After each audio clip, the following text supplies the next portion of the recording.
Your line is that nobody wants Biden or Trump. If nobody wants that rematch, and you truly believe that, then maybe that is her path. New generation, right? I mean, that's her message in this primary. She's a new generational leader, as she says on the campaign trail. Well, that works as a third-party candidate, and maybe that's something that she'd consider, especially if this gets really nasty in the next few weeks. We'll see. Fox News Radio political analyst Josh Kraushauer and Washington, D.C. correspondent Jared Halpern. Thanks both so much for joining me. Thank you, Jess. Thanks, Jess. This is News Talk STL on 1019, 94.1, and newstalkstl.com.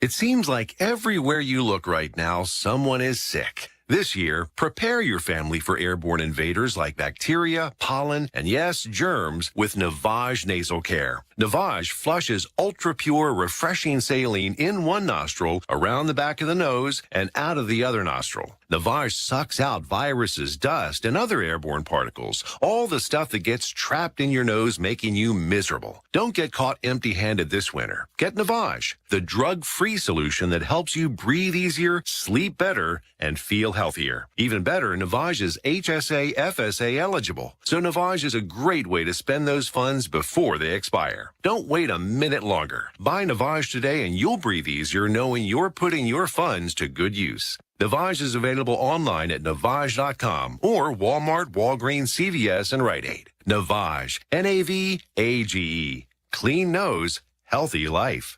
Hi, I'm Henry Winkler. My eyes are very important to me. My eyes connect me with things I love. I loved my late father-in-law dearly. He always lit up a room, but his vision dimmed with age. He had age-related macular degeneration, or AMD. And since partnering with Apellis, I've learned there's an advanced form of the disease called geographic atrophy, or GA. His struggle with vision loss made me want to help others know about GA's warning signs. For some, straight lines seem wavy, like when looking at a door frame. For others, blurry or missing spots can make it hard to read or see loved ones' faces. Many have trouble seeing in low light, making driving at night difficult. GA gets worse over time and cannot be reversed. If you've been diagnosed with AMD and notice vision changes, don't wait. Talk to your eye doctor about GA today. Learn more at GAWon'tWait.com. That's GA Won't Wait. The Vic Porcelli Show. Former Speaker of the House Tim Jones, who's also our afternoon guy, will analyze the New Hampshire primary. He'll be with us Tuesday at 10:05. Weekday mornings at 9 on News Talk STL.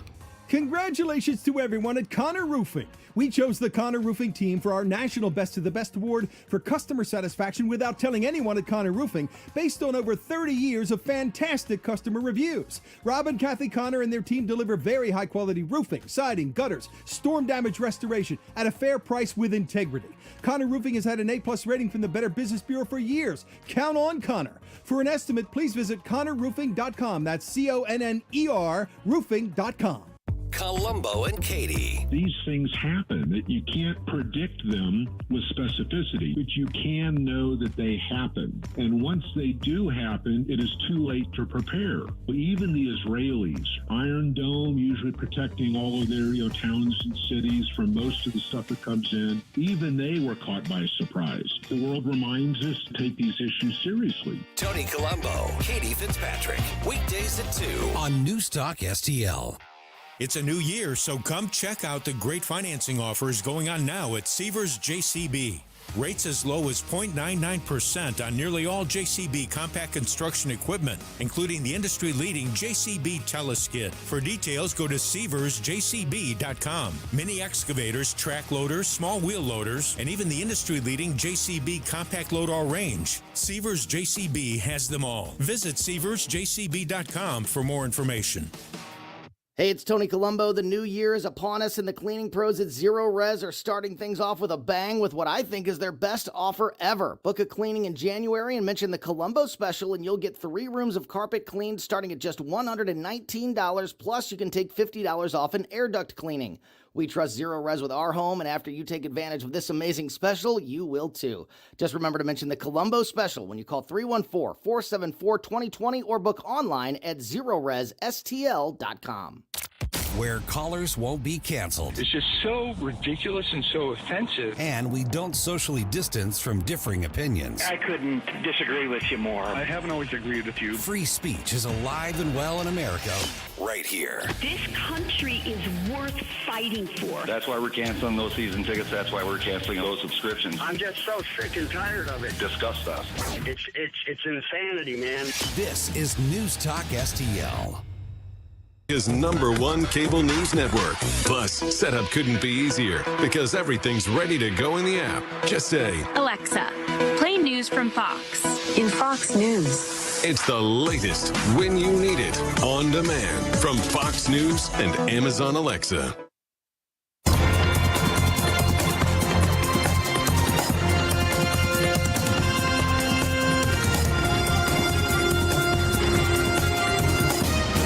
Now, a look at what's happening from the Fox News Rundown. Good morning. It's Wednesday, January 24th, 2024. I'm Ted Lindner, and this is the Fox News Rundown. Donald Trump becomes the first non-incumbent Republican candidate in the modern era to win both the Iowa and New Hampshire primaries, securing a solid victory on Tuesday night in the New Hampshire primary over Nikki Haley. Haley, though, vowing to stay in the race. And President Biden set to speak today at the United Auto Workers National Conference, signaling a possible major big labor endorsement. Last night on the Democrat side, President Biden won the primary despite having to be written into the ballot. And he spoke about the election at a reproductive rights event in Manassas, Virginia, earlier in the day on Tuesday.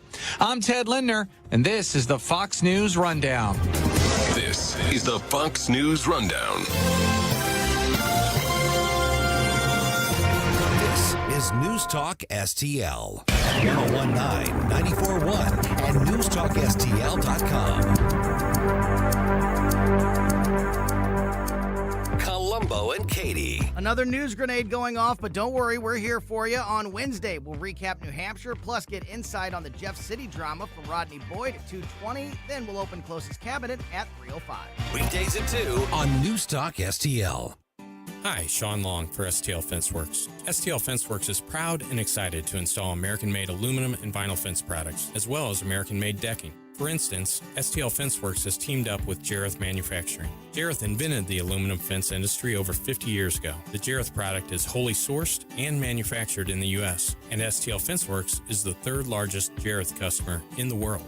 STL FenceWorks is vinyl fencing also, and not just white. We partner with National Vinyl Products to provide you with tan, clay, gray, and variegated wood grain vinyl fence products too, all made in the U.S. Not to be forgotten, STL FenceWorks is maintenance-free decking. STL FenceWorks is the #1 distributor of Wolf Cellular PVC in the Midwest, proudly manufactured in the U.S. and voted #1 maintenance-free decking product in the United States. Let STL FenceWorks make your outdoor space magical. Visit STLFenceWorks.com today and learn how we can make your backyard dreams into a reality. At STL FenceWorks, your satisfaction is our passion. Tony Colombo here, reminding you to visit my friends at Bluff City Outdoors in Alton before your next trip into the great outdoors. For decades, Bluff City Outdoors has covered all the needs for area fishermen, and they'll always have all the best bait, tackle, and gear for your next trip on the water. And now they cover all your bow hunting needs, including their state-of-the-art indoor archery range and techno hunt system, open every day for you to come shoot, or you can join a league. Follow Bluff City Outdoors on Facebook and learn more at BluffCityOutdoors.com. Hello, this is Chad Clayman with Clayman Group, KLAMEN Group.com, where we buy houses direct in as-is condition with no middleman involved. I recently bought a house from somebody that was embarrassed to let me in the door. There was stuff all over the place, and the entire house smelled like smoke. However, we were definitely able to see the potential. We gave them a great cash offer that they were very happy with. So if you have a house that isn't in the best shape, maybe in some disrepair, we're interested in making you an as-is cash offer. Please reach out today, KLAMEN Group.com. The O'Reilly Update, brought to you by Seavers JCB. Visit them at their St. Peter's location. Bill O'Reilly here, and I'm warming up. Stand by for the O'Reilly Update Morning Edition. But first, if you thought booking your timeshare was difficult before, you know it's almost impossible now. For more than a decade, Lone Star Transfer has helped thousands of owners legally and permanently get out of their never-ending timeshare fees. Lone Star Transfer guarantees the release of all liability to your timeshare in writing and in a specific time frame. For free, no obligation consultation, please call 855-550-66 or go to LoneStarTransfer.com. On this Wednesday, one of the unintended consequences of Donald Trump's dominance in the primary season is that political drama has vanished. Only the Supreme Court could deny Trump a place on the November ballot, and that nullification will not happen. So the television news operations, many of which have actually helped Trump by their nonstop loathing, will lose tens of millions of dollars in political ad revenue and lower audiences. The be careful what you wish for syndrome is vivid here. The media fervently wants Trump to lose, so it went full out corruption to make that happen. But Americans saw the coordinated, often dishonest attacks as insulting to them. Massive turnoff. Even Fox News, once a Trump tower of power, has now become suspect to many viewers.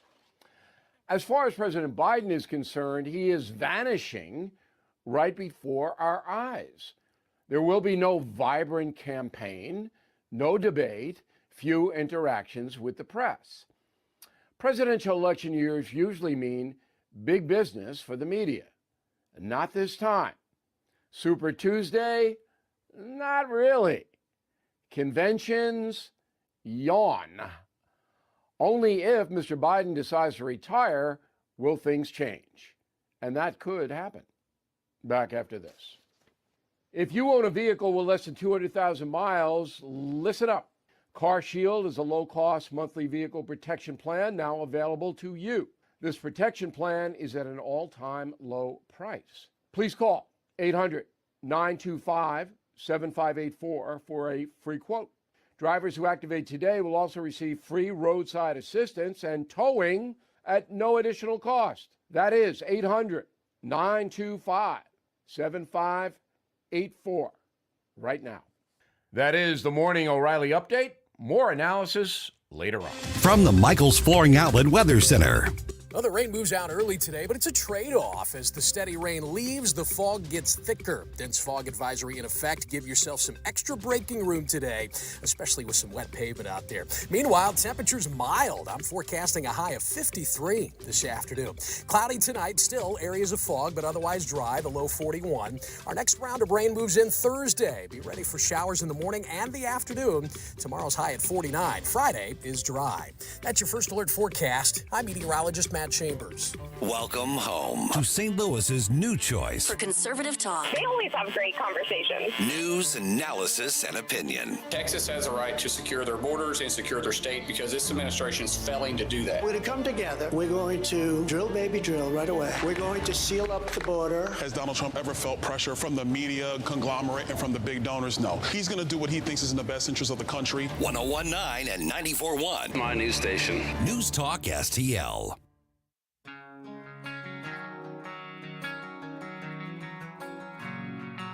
For podcast articles and more, find us on newstalkstl.com. Having your first cup of coffee? Mike's on his third. This is Mike Ferguson in the morning on News Talk STL.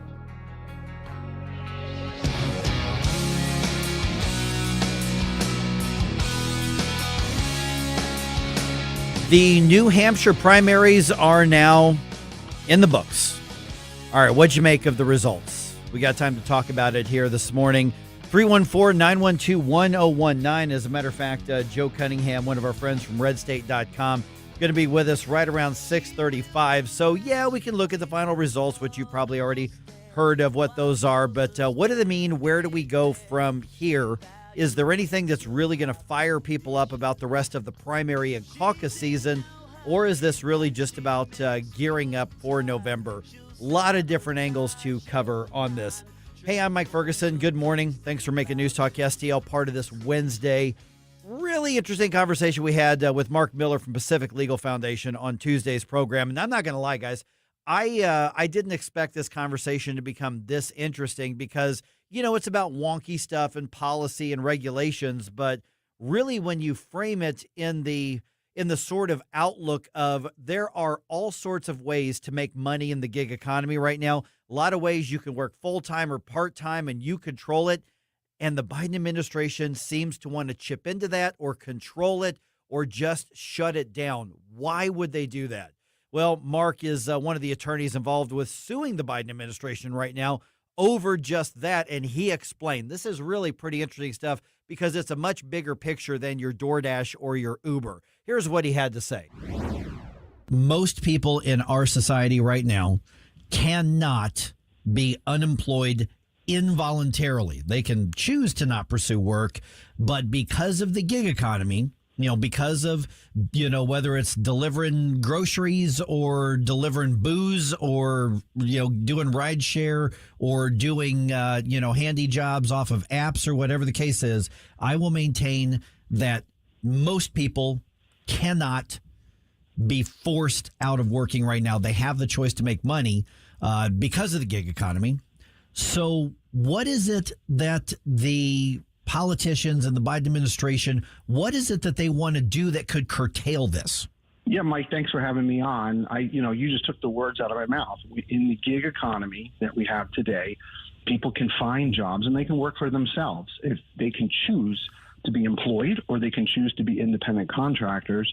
Unfortunately, the Biden administration, the Department of Labor under President Biden, has tried to create a rule to make it very difficult to work for yourself. They're basically challenging employers and saying, look, if you hire someone as an independent contractor, we may say that they're actually an employee of yours. And if they are, and you're not paying them overtime and all the things that go into being an employer-employee, providing insurance, et cetera, then we may penalize you, we may fine you. And so that discourages employers from reaching out and having independent contractors rather than employees. And so Pacific Legal Foundation, where I work, is fighting against that rule because we just think that's patently unfair. Morning, Mark. Dave Pfeiffer here. So this has been tried before, right? The government's interference in the gig economy. It was tried, under the President Obama administration. And then President Trump, to his credit, I've been listening to you guys this morning, and he's got his pros and cons. But to his credit, his labor policies were very strong. And he tried to create a rule to make it very easy to understand. What we have a problem with the law is sometimes it's very hard to understand. And what President Trump tried to do when it came to labor and the ability to earn a living was make it easy and say, look, there's only going to be two factors to look at for whether you're an independent contractor or an employee. That encourages employers to hire independent contractors. That encourages people to go make a living and work for themselves, which isn't that a great way to be in the United States, that we work for ourselves? I mean, it's kind of what our country was fought about. We didn't want to answer to the king. But unfortunately, the Biden administration, when it came in, immediately threw out that Trump rule and put in motion a new rule, which is the rule that PLF is suing about. And Mark, is this similar to what happened in California with Assembly Bill 5 or AB 5 that people know a lot about? Because there were entire companies that dealt with independent contractors who at some point just said, we have to shut down in this state. We're leaving. So is what the Biden administration wants to do similar to something like that? Yeah, it's really similar. And it's unfortunate because we think 50 or 60 years ago, the whole country would have loved to see California policies. California was the land of milk and honey. We all loved California under Governor Reagan before he became president. But now the Democrats are trying to export terrible California policies, whether it's on the environment or here in labor, to the entire country. And we all can look at California and say to ourselves, we don't want that in the rest of the country. We want freedom. We don't want the government telling us top down how to live our lives. And this is a great example of that. We've got 2,500 people in an association who wanted us to sue the federal government over this rule. And we sued them in Georgia, and we have about 3 or 4 of them as named plaintiffs. But literally thousands of people who are saying to the Biden administration, we don't want this. Leave us alone. Let us earn a living. And that's what the case is about. We're visiting with Mark Miller from the Pacific Legal Foundation. Okay, let me try to, echo some of the arguments from the other side, try to do a little devil's advocate. They're saying, but wait a minute, Mark, these companies are exploiting the workers. If I get hired to go work for I don't know, a limousine service or something like that, and I'm driving around, I'm getting pay. If I'm full time, I'm getting benefits. I'm contributing into the unemployment insurance pool. With this right there, if they declare me an independent contractor, then they don't have to pay any of that, and I don't have all of those benefits. So it's really just about trying to make it equal for everybody. At least that's their argument. What's wrong with that take? I think that is their argument, and I think it's weak because it responds to a country that no longer exists. Maybe that was at the time of the Gilded Age, where employees or Americans, were at the mercy of their employer. But Mike, as you said right before you asked me to join the show, if you want a job, you can go get a job. We have record low unemployment. Employers are desperate to find employees. But in fact, many Americans would prefer to work for themselves. They don't need the help. They can go get a job if they want. They can become an employer-employee relationship, but they would rather work for themselves. And so that Democrat approach that the arguers are making in favor of the rule, they're just responding to a country that does not exist anymore. If we get to a 10, 20% unemployment, it's hard to imagine, but if we were, then maybe the circumstances would change, and maybe their argument would be more defensible. But right now, people can go work for themselves, or they can go work for an employer if they want those benefits, but they shouldn't be forced to work for an employer if they don't want to. And that's what the Biden administration is trying to do through top-down control. It seems to me there's also a larger implication here about the rule of the bureaucracy class to just be able to create these essentially the things with the force of law just by rule, and it can completely upset entire markets, large numbers of people. And this rule in and of itself is so vague that they are the only arbiters for who qualifies one way or the other, right? That's exactly right.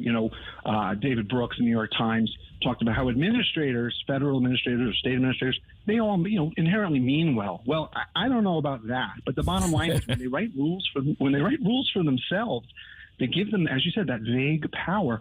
Then we're at their mercy for when they decide we have violated the law. And in fact, that's not the way it's supposed to work. I know you guys last week talked about the important fisherman case, Loper Bright, about the agencies having too much power to write rules. This is another example of it. If Congress wants to do that, this is one thing. That's one thing. We could vote them out of office if we don't like them trying to control us. But it's an entire thing. Another thing when unelected bureaucrats try to control our lives.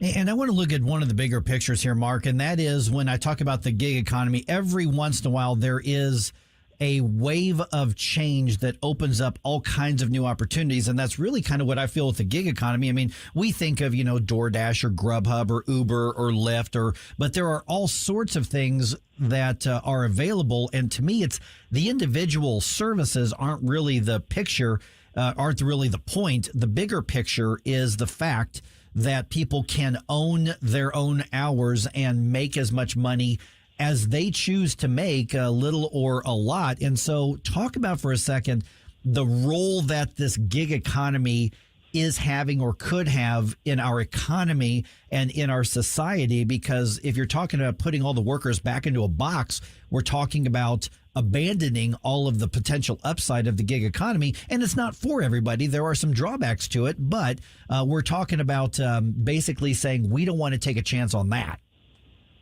Yeah, I mean, what you're talking about there at the end of the day is liberty. And can Americans have the right to live their lives the way they want, or in which the gig economy opens the door to? And when I used to fly into D.C. earlier in my career, I'm a bit of an old lawyer, I would have to use the taxi service. And I was charged whatever the taxi companies had negotiated with Washington, D.C. to charge me. Or if I flew into St. Louis, whatever the taxi companies had negotiated with the city of St. Louis. Now I can hire an Uber, as you said, or a Lyft. There's competition. Competition breeds lower prices for me as a consumer, and it helps the employee or the independent contractor because they can go choose to make a living the way they want. They can go with Uber. They can go with Lyft. Maybe they will get hired by the taxi company. They certainly need drivers too. But competition breeds better success for consumers, breeds lower prices, and it's better for our country. The Biden administration, for whatever reason, the reasons you gave, they kind of live in yesterday, whether it's the recession of the 70s or the depression of the 30s. They're dealing with an economy that no longer exists. And as you said, they're trying to force us back into those old boxes It doesn't do the average individual American any good. And, we feel very good about this lawsuit. This rule is so vague and arbitrary, as you said. It gives them all the power, puts employers at the mercy of the federal government. If the federal government wants to come after the employer and say you're using people as independent contractors when they're in fact employees, we can fine you to tens, to hundreds of thousands of dollars. Why would the employers ever do that? So it discourages the employers from using independent contractors, which makes it harder for the average American to earn a living. Doesn't make sense. Hey, Mark, are there still circumstances in labor law where it is appropriate to say, no, this is an actual employee and you need to abide by all of those rules? So we're not talking about unleashing everybody to the Wild West. We're talking about gig economy services, right? I mean, there is a distinction. Well, yeah, and that's the comparison between the Trump Department of Labor and this current rule. It makes that point exactly. It isn't that the Trump administration said there will no longer be employers' employees. We will no longer govern. We will no longer do what the Department of Labor has traditionally done. We will still make sure you're treating people fairly, but we're going to make it clear to you what the rules are. So if you want to have an independent contractor, you can. If you want to have an employer-employee, you can. And we'll make it clear what's the difference so that you can govern your own affairs. The independent contractor can and the employer can. The Biden administration that comes along puts this 7-factor test in place, and even the 7 factors ultimately add up to heads, we win, tails, you lose. We'll decide when we get you in court. When we've decided you did something we don't like, we'll bring charges against you.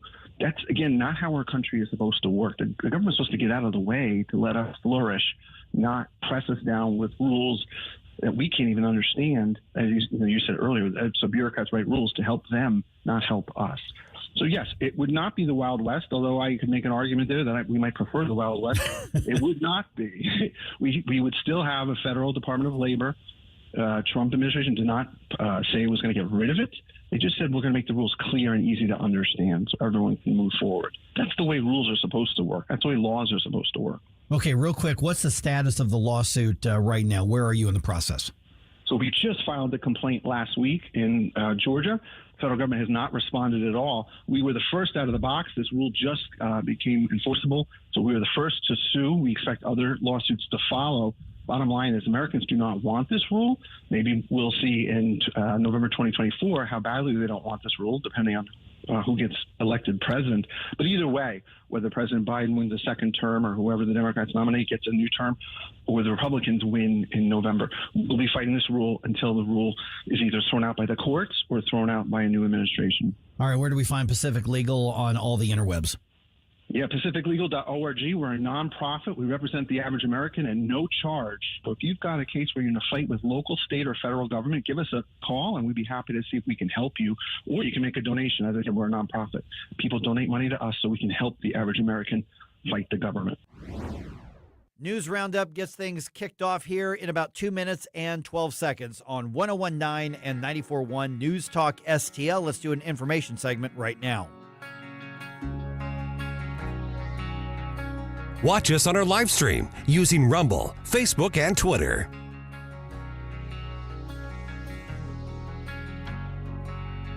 Get up, St. Louis. It's Mike Ferguson in the morning.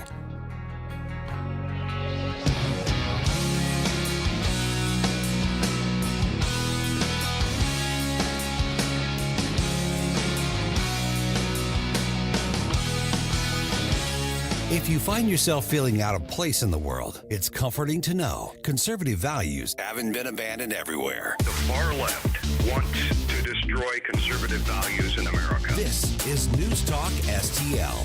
Welcome home. Is your family prepared for the financial burden of losing a loved one? Are you aware of the cost of a funeral? Benjamin Schaefer with Senior Memorial could help you qualify for lifetime permanent final expense insurance coverage with no medical exam required. Just answer a few health questions, and once accepted, your rates never increase. Do you have diabetes? High blood pressure? Have you had a heart attack? A stroke? No problem. Benjamin Schaefer with Senior Memorial can help protect your legacy. Call or text 314-866-8886. That's 314-866-8886. To learn more about permanent lifetime final expense insurance coverage. Benjamin Schaefer with Senior Memorial could help you qualify for immediate coverage by answering just a few health questions. Call or text 314-866-8886 or learn more at memorialplans.com. That's memorialplans.com. Policies underwritten by Senior Life Insurance Company, not available in all states.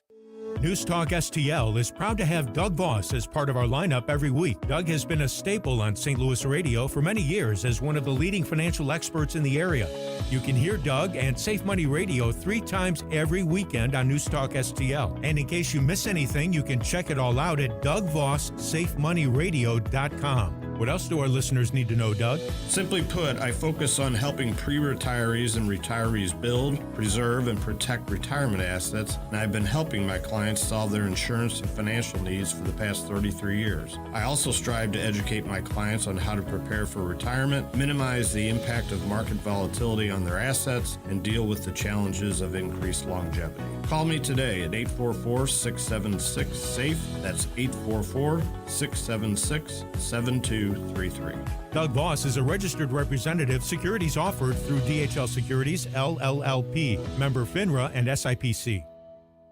This news update brought to you by Anton's Plumbing and HVAC. Call Anton's at 314-338-3941 or visit them at antonshvac.com. Hello, morning people. Tony Colombo and Katie Fitzpatrick here. Thanks for listening to Mike Ferguson in the Morning here on News Talk STL. And don't forget to join us today at 2 for Colombo and Katie. See you then.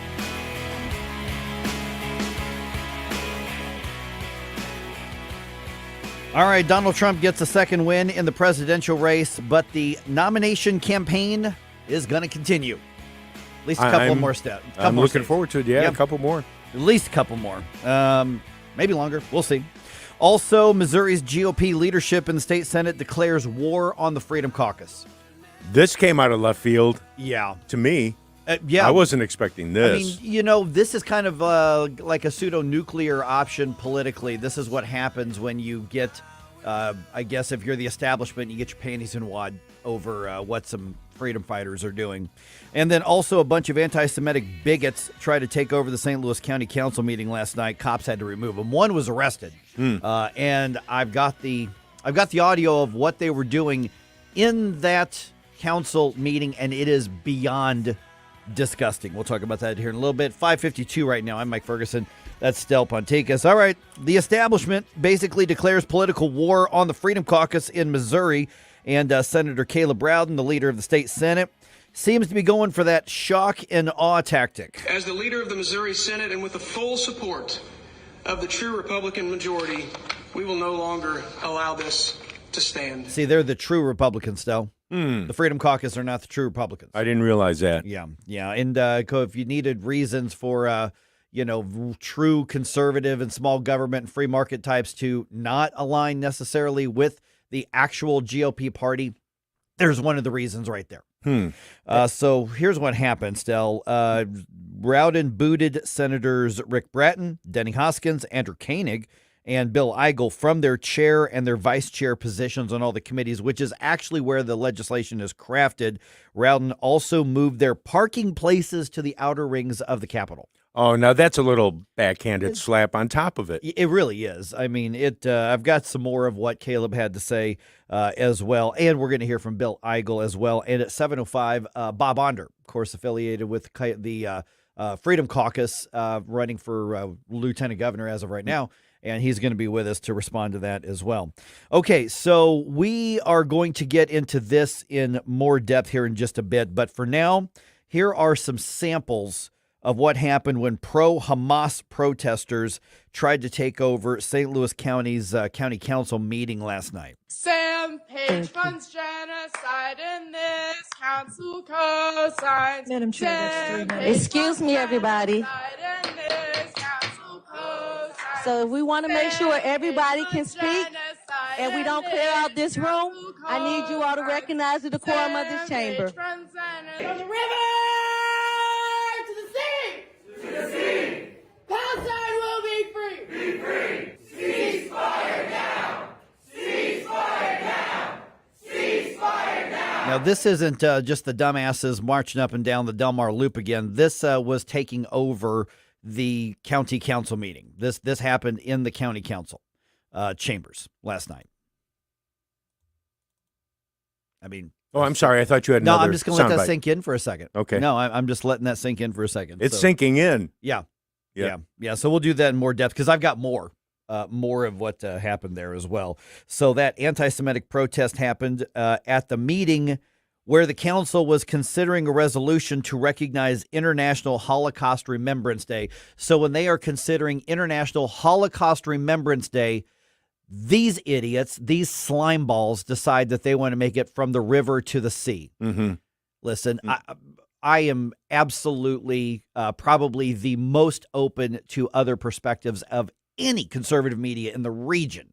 I have liberals call in and debate and talk to me all the time.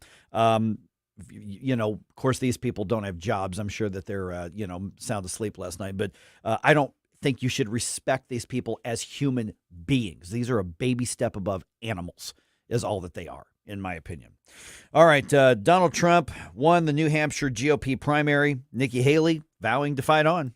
Even though Haley didn't deliver an upset victory in New Hampshire, she's not ending her run for the White House. She told supporters last night that this race is far from over and that she's the last one standing next to Donald Trump. The former president is unhappy about Haley's refusal to quit. He wrote on social media that she is delusional. Yeah, that's a pretty Trumpy thing to say here. Trump won with 54% of the vote compared to 43% for Nikki Haley. Now that adds 11 delegate votes to Trump's total while Haley picks up 8. Now remember, it takes 270 delegates to secure the GOP nomination. As of right now, it's Trump 31, Haley 15. Okay. I'm ready for, is it Nevada coming up next before South Carolina? Yes, Nevada. And Donald Trump declared in his speech last night that he's already won 100% of it. He actually said that. We're looking around going, huh? Well, Nevada has that weird setup with a caucus and primary on different days. Yeah, it's a little strange. Yeah, that's odd. But he's like, we've already won that. Like, no, you didn't. You might. Well, delegate-wise, you may very well win it, but you haven't won it yet, Donald. Oh, jeez. All right, let's see here. The Blues started the road trip off the right way. Thumbs up on this one. 4-3 win over Calgary. They hit the ice again tonight. Man, I tell you, after a full game last night, they got to play again tonight. I hope they got their Ben Gay or something. They're going to be sore. They play Vancouver tonight because that's so far out west. That's the late game for the NHL tonight. Puck drops at 9 o'clock our time. That is on ESPN+. That was a nice comeback win, by the way, with 2 goals in the third period. Yeah. So I mean, they pulled that one out. We're seeing these sparks of life out of the Blues. We're like, okay, we can see where all the potential is in this team.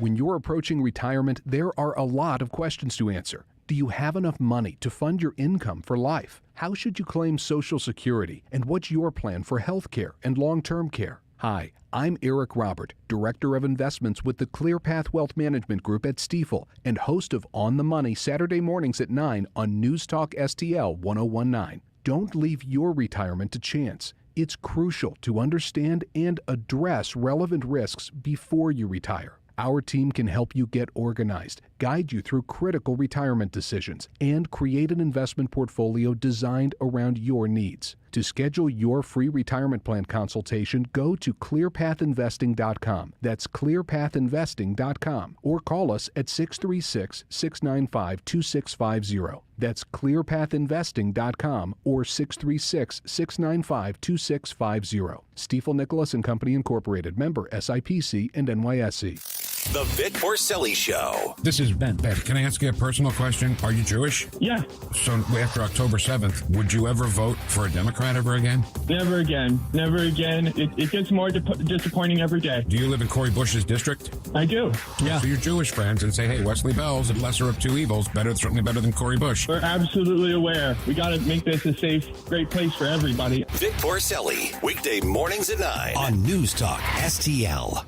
So we finally got the parts for the time machine. Classic Kicks Country is streaming now. Hear all your new country favorites from the 90s. Streaming as it happened in the 90s. Classic Kicks. Download the Classic Kicks app from the App Store. Online at ClassicKicks.com. Or enable the Classic Kicks skill on Alexa. 90s New Country streaming now. KLGY HD3 Clayton, K270BW Bellefonte, KNBS Bowling Green. This is News Talk STL at 1019, 94.1, and always streaming at newstalkstl.com. News this hour from townhall.com. I'm Rich Thomason. He's batting 1,000 so far. Donald Trump, who won Iowa, has scored a victory in New Hampshire's first in the nation primary. The former president thankful to clinch a second straight victory in his quest for the 2024 GOP nomination. Thank you very much. We love you. Thank you very much. We'll see you soon. We'll see you on the trail. Rival Nikki Haley says that political pundits have it wrong if they think she has plans to drop out. Well, I'm a fighter. And I'm scrappy. Haley says she's come a long way since there were at one point 14 GOP candidates, and now it's down to her and Donald Trump. Bob Agnew reporting. And the next stop for the Republicans is Nevada. After that, it's on to South Carolina. GOP political analyst Gary Bauer warning Republicans against complacency in the face of multiple polls favoring Trump. Polling is a snapshot. It can't be said often enough. And so even though right now in many of the polls, Donald Trump is opening up a lead, the amount of time between now and November is about 5 lifetimes in politics. President Biden won the New Hampshire Democrat primary as a write-in candidate. Iranian-backed militias in Iraq have been targeted by U.S. airstrikes. 3 facilities were hit, follows repeated attacks on American forces in the region. In the words of Defense Secretary Austin, we are fully prepared to take further measures to protect our people and our facilities. Israeli forces battling Palestinian fighters near the main hospital in Gaza's second-largest city, Khan Yunis. Hundreds of patients and thousands of displaced people are trapped by the fighting. On Wall Street this morning, Dow futures up 67 points, NASDAQ futures 119 points higher. More on these stories at townhall.com. Terrorist attacks against Israel, escalating threats of a third world war, natural disasters, and civil unrest are causing people to wonder, are we living in the end times? In his new book, Are We Living in the End Times?, trusted pastor and best-selling author Dr. Robert Jeffress provides solid biblical answers to 7 key questions, including, what role does Israel play in the end times? What 5 headlines will signal we are in the end times? And how can you prepare for the end times? Are We Living in the End Times by Dr. Robert Jeffress is available right now at ptv.org and wherever fine books are sold. Jesus said, no one knows the hour or day of his return, which is why we should be ready at all times. Jesus is coming back to earth one day. Are you ready? Get your copy of my new book, Are We Living in the End Times? By going to ptv.org or wherever. From the Michaels Flooring Outlet Weather Center. Well, the rain moves out early today, but it's a trade-off. As the steady rain leaves, the fog gets thicker. Dense fog advisory in effect. Give yourself some extra braking room today, especially with some wet pavement out there. Meanwhile, temperatures mild. I'm forecasting a high of 53 this afternoon. Cloudy tonight, still areas of fog, but otherwise dry, the low 41. Our next round of rain moves in Thursday. Be ready for showers in the morning and the afternoon. Tomorrow's high at 49. Friday is dry. That's your first alert forecast. I'm meteorologist Matt Chambers. This hour of News Talk STL is brought to you by Rodney and Jen Wallner and the entire Wallner home selling team at Berkshire Hathaway. Call them today at 314-810-SOLD. 314-810-SOLD. Hi, News Talk listeners. This is Pastor Pat Rankin, joined today by my wife, Vicki Rankin. Hello, News Talk listeners. As followers of Jesus Christ and as a pastor, one of the closest things to my heart is empowering parents and saving lives of the unborn. That's right, Pat. One of the greatest joys I've had is seeing our church donate to the cause for life and support Thrive. It really is the greatest humanitarian effort of our time. Amen, hon. I am grateful to be in this fight with the church as a whole in St. Louis. Thank you to all who are out there who sacrificially give of themselves to those who need it the most. It's so awesome, Pat, and I'm really excited to have Thrive at Have Bible Will Travel again this year to host a Day of Compassion for the National Sanctity of Human Life Sunday. So am I. It is always an honor to have them come. Your church can join with Thrive this year as well. They can bring out live patient testimonies, Thrive speakers, an event table, multimedia, whatever you need. Just go to thrivealivestl.org and they will get your church set up. On the next Larry Connors USA. Reaction to the New Hampshire primary from one of my guests many of you love to hate, John LeBoutier. Larry Connors USA. Now weeknights 6 until 8 on News Talk STL. Mike Ferguson. Are you pretending to be crazy? Gabe Pfeiffer. There's something serious I have to tell you about the future. Get up! Get up! Can't you hear the alarm? Get up, St. Louis. Hey, will you guys knock it off? Mike Ferguson in the morning on News Talk STL. Get up! Get up! This is your cousin God.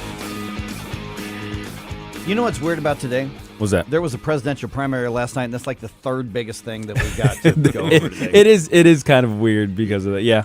I think we kind of had that feeling going in, didn't we? Yeah, but Joe Cunningham from RedState.com, one of their top writers, he's going to be with us 6:35 because the results of the New Hampshire primary I don't think really surprised anybody. No. But we'll just assess where we are right now and where we are moving forward on this here. All right, it is 6:05 right now. All right, pro-Hamas protesters try to take over the St. Louis County government's meeting last night, and actually they kind of did for a few minutes. Apparently they don't like the idea of remembering the freaking Holocaust. Well, that tracks. Yeah, it really does. All right, from wonky stuff still ahead here. Now, you had to have heard about this. I've never seen anything like this. From the wonky stuff like committee assignments at the state legislature. While that's wonky, that's really how things get done. You want to fight for good small government legislation. It happens in those parts of the process. To the petty stuff like parking places. Really? Yeah, the GOP establishment goes after the Freedom Caucus. So we're going to go over this in more depth at 6:20. Wow. Listen, I've been between the time that I was a journalist to the time that I've been doing communications consulting to the time I've been involved in campaigns and now in the talk media aspect of this. I have never in 28 years seen anything like what happened yesterday. It does look quite unprecedented. Right. Just, even as a normie observer that I am. Yeah, so we're going to hear from the parties involved and go through all that. Okay, so let's talk about all the bigots at the St. Louis County Council meeting. Let me set the stage here for what happened is among the other business that was happening last night, the regularly scheduled stuff, is there was a resolution to acknowledge International Holocaust Remembrance Day. Pretty common stuff. Yeah, I mean, it shouldn't be controversial or, Right. I mean, it should be a no-brainer. Yeah, so with that also keep in mind that one of the country's Holocaust museums is in St. Louis County. Yes, we've talked to Amy. Amy, Yeah. she's a director there, right? She's a communications director there. Yeah, Yeah, Amy was actually just over at the house the other day. Yeah, You know. Yeah, so we've talked about that whole thing and how important it is to maintain our education, our understanding about what happened there because of how horrific it was, and of course during a remembrance, what should be a routine remembrance situation here, we had these idiots show up to do what they do. So here's part of what's happened. This is a young woman named Paige Mathis, Mathys. And here's what's really weird. I looked at her Facebook page, and actually some of the audio I found was on her Facebook page. And she looks, bizarre. But you look at like her previous profile pictures, just look like a kid who went to college, young girl who went to college and high school, and now it's one of those. She put underneath one of her files, "I'm a man of my word. I gave a promise," so I don't know what kind of freak this is. But here's part of what she did to begin the disruptions last night. Sam Page funds genocide, and this council co-signs. Sam Page funds genocide, and this council co-signs. Madam Chair, that's 3 minutes. Excuse me, everybody. So if we want to make sure everybody can speak and we don't clear out this room, I need you all to recognize the decorum of this chamber. I'm asking you to wrap up your statement, ma'am. Are you Cease fire now. Thank you. Cease fire now. And she's calling the police in where they're now taking their positions. Okay, and eventually the police had to come in and remove people, and this Paige Mathis moron was literally kept stepping at the cops with her arms out. She was begging to be arrested. Yeah, and she was. Yeah. Well, good. Yeah. Good. Sometimes they get what they deserve. I'm still confused by that whole thing. Mhm. I mean, now, granted, I guess we're never going to see eye to eye on the Palestine question. I get that, but why attack city council meetings and county council meetings, and what do you think you're actually going to accomplish? What do you mean by the city council or the county council funds genocide? What is that even supposed to mean? Well, I mean, when your brain, this is just my best guess. Okay, yeah. Is that when your brain is so rotted with pure evil, you think everybody who is not pure evil is your enemy. Okay. Yeah. Yeah. I can see that. Okay, now I get it. And here's where then she turns around, because they had a lot of people there. Oh, sure. She turns around and this happened. From the river to the sea. Palestine will be free. Palestine will be free. From the river to the sea. Palestine will be free. Palestine This happened at your county council meeting in the chambers. Yeah. Yeah. Cease fire now. Cease fire now. Cease fire now. Cease fire Just pure evil. Now, one good thing kind of came of this. The council didn't have time to screw us over anymore. I mean, I suppose we can look over that way. But no, my patience is worn very, very thin of these people. Yeah, and I found myself not even struggling with this, and this is that gets me in trouble with some people sometime. Have you noticed there's a theme? I get myself in trouble a lot, and I just kind of gotten to the point in life I don't care. But to me, the police were very professional. They ushered them out. Yeah. This moron ringleader, was arrested like she wanted to be, probably thinking that she's some kind of martyr. She's not, because believe me, you put this chick over in Gaza for 5 minutes, guess what happens to her? Yeah, same thing that happens to the Jews. Yeah. And it's a good thing that we have the St. Louis County police officers who are trained and restrained and have a better personality than I've got.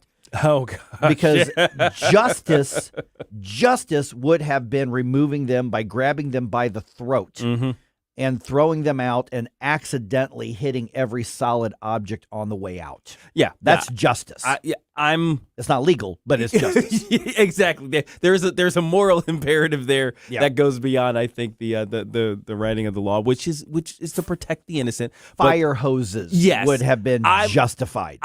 I will say that should be legal. It's like, where I'm calling for the fire hoses. Somebody bring out the fire hoses and the dogs on these people. And I just want to point out, you said that. I said that. Not me. I said that. Yeah. Like, hey, look, you guys misused it at one point, but maybe it's a tool that could serve a purpose. I'm just saying. All right, send letters to our boss at Jeff at News Talk No, STL. Gabe at News There Talk you go. STL. Right. He says bring it. Talk directly to me. That's right. Bring it. Okay, so, here's the bigger question, guys, though, is clearly they have no shame, they have no morals, they have no ethics, they have no they have no understanding of reality, or they just don't care. I mean, they've just simply decided the side of evil. These are pro-Hamas demonstrations. These are pro-terrorism demonstrations. They can say Palestine all they want. These are pro-terrorism, Islamic terrorism demonstrations. That's what these leftists are.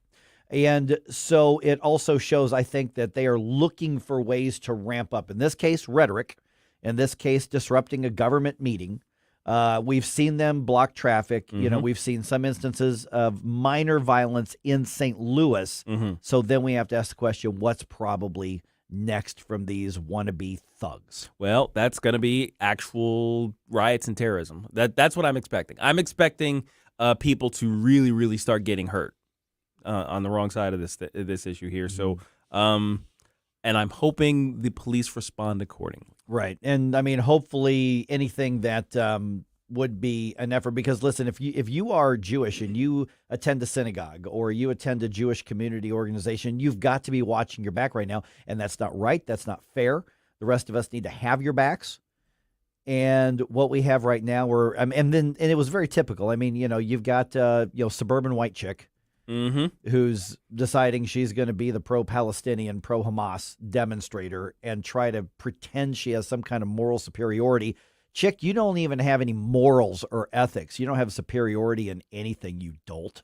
You mentioned the fact that she had pretty regular pictures in her social media in the past. Yeah.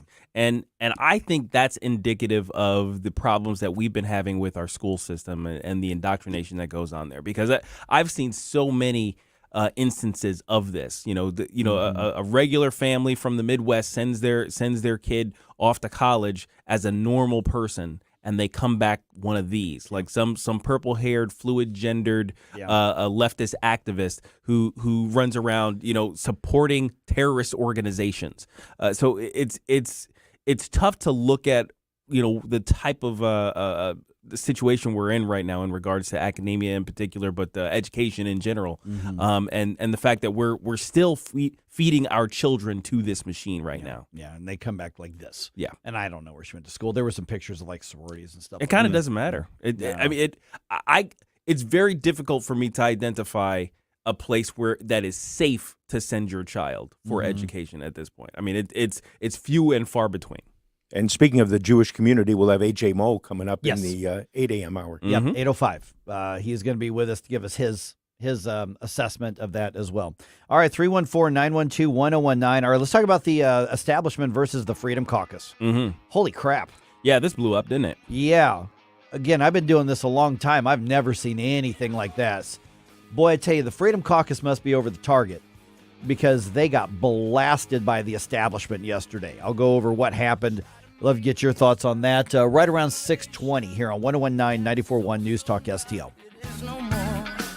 And all at once depart, no destination. Making cold my heart to fight your war. Stop it right now. Like us on Facebook at News Talk STL. I see your indifference. Stop it right now before you blow it. Get up. It's Mike Ferguson in the morning.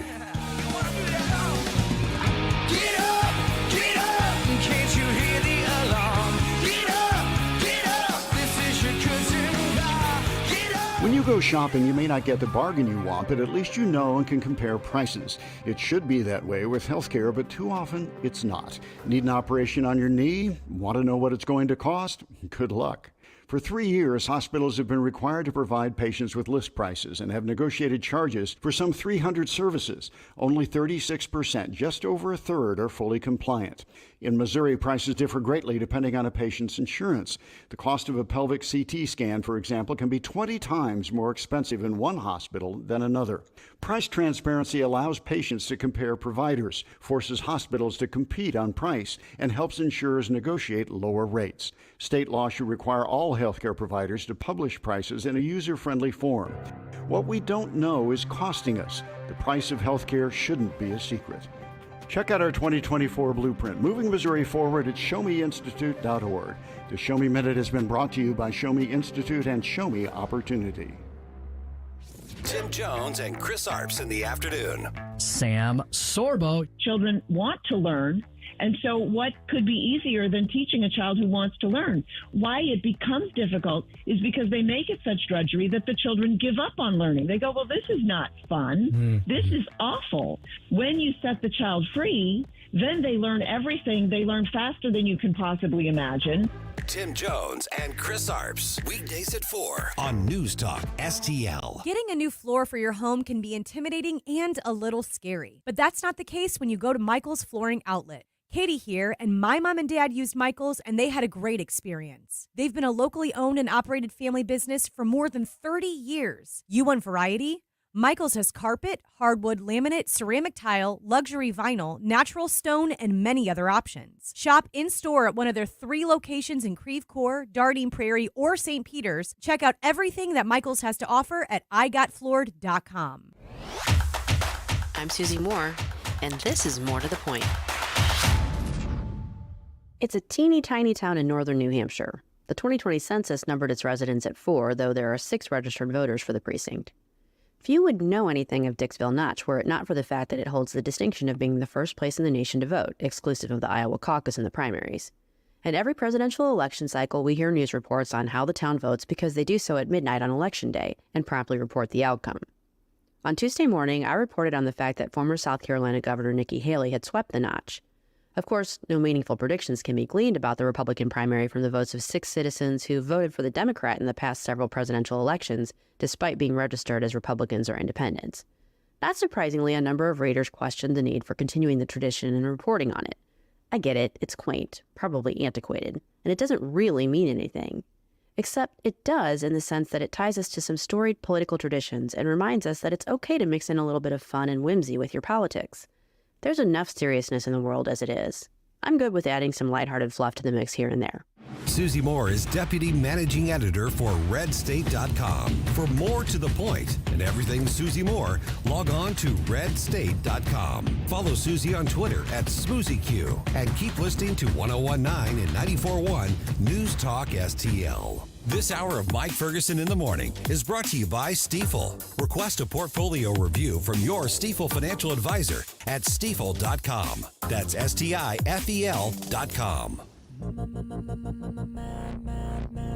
Here, and I'm proud to be on News Talk STL every weekday from 11 to 2. Right now, you're listening to Mike Ferguson in the Morning. I can't get these memories out of my mind. As the leader of the Missouri Senate and with the full support of the true Republican majority, we will no longer allow this to stand. All right, here we go. Just a few weeks into the legislative session, and we knew there was going to be a lot of conflict. We were lamenting, guys, early on. Yeah, I bet you there's not a lot that's going to be done. The establishment does not want to be pushed by the Freedom Caucus at all. All right, we knew it was going to be establishment versus Freedom Caucus, and the establishment declares war. So who's to blame when things go to crap now? Yeah, I'm just now becoming aware of all of what's taking place. I don't even know what precipitated it necessarily. I mean, I can tell you. I did see a lot of consternation being expressed on Twitter about how the Freedom Caucus might be taking the wrong track, might be being more obstructionist than leading and things like that. But I don't know. I don't know what was actually happening. All I saw was the commentary around it. Yeah. You know what? When you came in and we gave you a quick heads up, your first comment was, "Ooh, I didn't have that on my bingo card." Yeah, right? exactly. Because, I mean, a little bit of this is a little bit wonky. You have to be a little bit of a political junkie. But when you look at the bigger picture, you see this is establishment going to war with the Freedom Caucus. Yeah. That's really what this is. And I did glean that at least just because of the characters involved. Right. For the most part, it's like, okay, I know who Caleb Rowden is. So sure. Him taking these actions, I doubt, just based on my bias, I doubt that it was precipitated by anything legitimate. Yeah, I mean, what happened is the Freedom Caucus has already done one filibuster. They're saying these are the crucial things in initiative petition reform and some other things. We see that you are dragging your feet. We see it now. We want this guaranteed to move through. They wouldn't get it, so they filibustered. They played hardball. And then Caleb Rowden decided to go kind of pseudo-nuclear on them politically. By the way, still ahead, there was a primary election yesterday. We'll talk about that. Yeah, that happened. Okay, so establishment strikes here.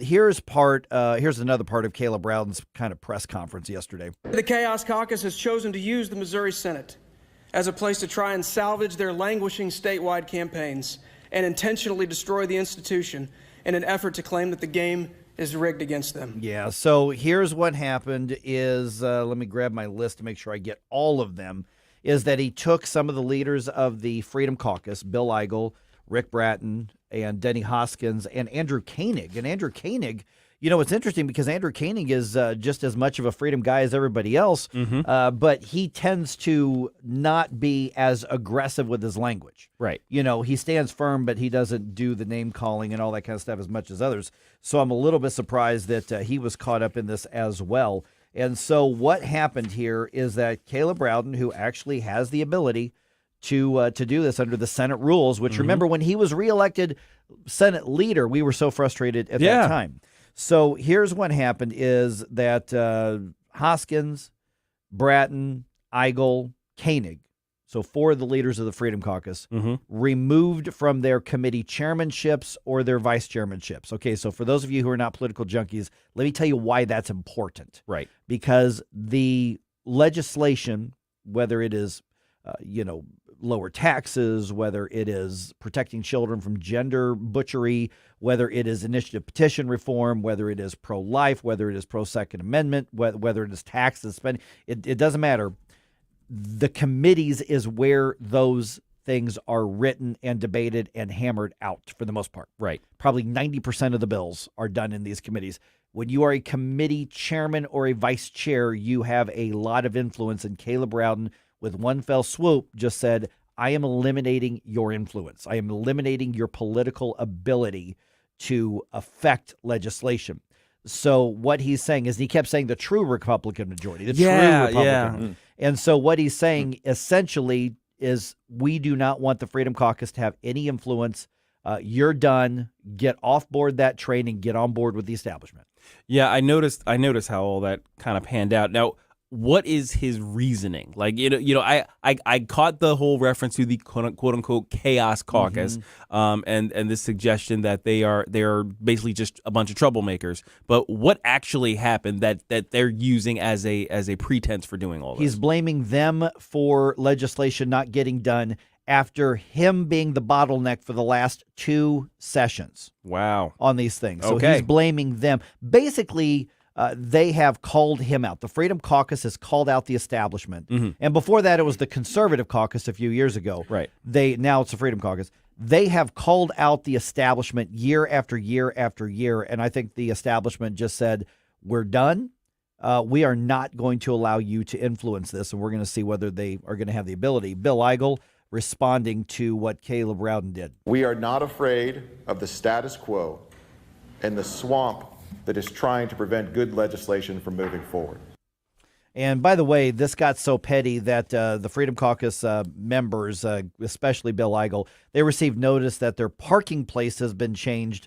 They went from the good primo spots there at the Capitol to the outer ring. So Caleb Rowden even pushed their parking as far out as you possibly can.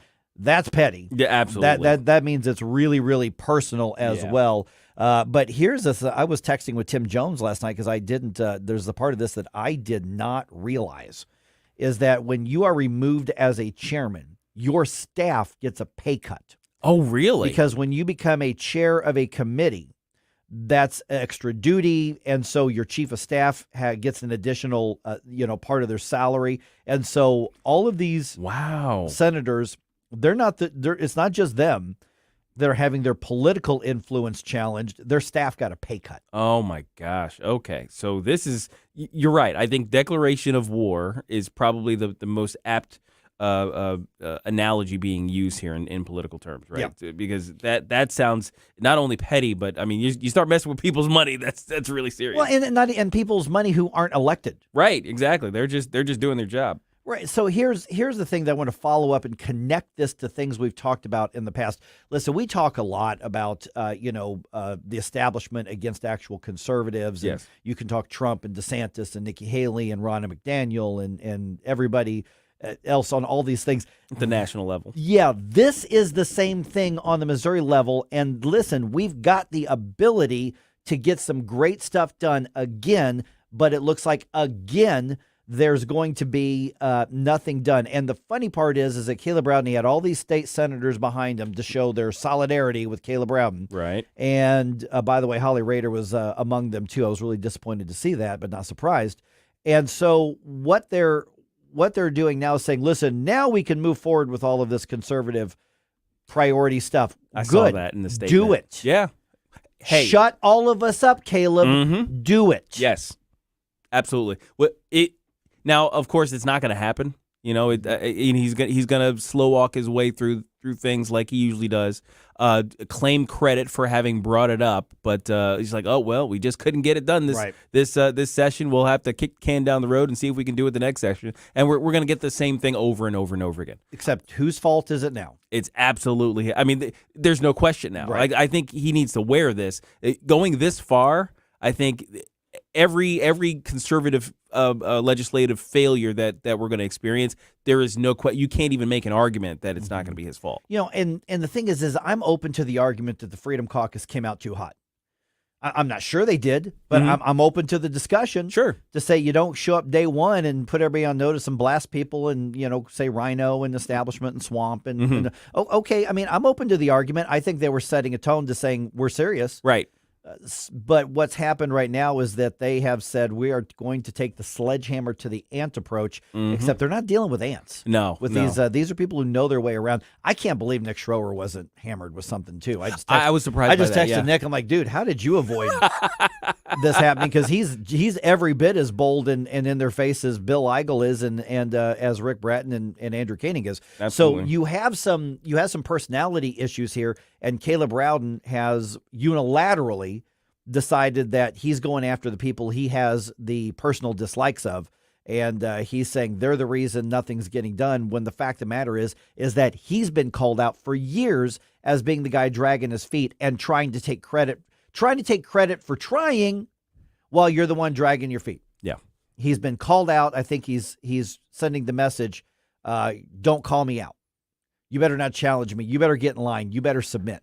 And I know these guys in the Freedom Caucus, they're not the submitting type. No, I don't think this is going to have the effect that he thinks it will. Yeah. So now it may be a complete cluster F from here on out. Oh, sure, for the session. Yeah, in kind of a politically post-apocalyptic way. I mean, it could be a political wasteland from here. But at this point, Caleb Rowden doesn't get to say it's all their fault. Oh, it's turning out to be a little more exciting of a session than I was expecting. Oh, yeah. It'll be the most exciting session where nothing gets done. Yeah, exactly. Yeah, but it's going to be entertaining. So it's kind of a hometown version of what's been going on in D.C. Pretty much. Oh, yeah. Pretty much. Just the checks and the money are small. Scaled down just a and little the bit. parking spaces are in a different spot. That was ridiculous. When I saw that, I'm like, gosh. are you kidding me? Man. Wow. I mean, not that I care where Bill Eigel parks, but that just shows just how petty and personal it's getting. Yeah. All right. New Hampshire primary yesterday. Donald Trump gets a win again. It's down to him and Nikki Haley. She says she's going to press on. Let's talk to Joe Cunningham from Red State about that just ahead, right around 6:35 here on 101.9 94.1 News Talk STL.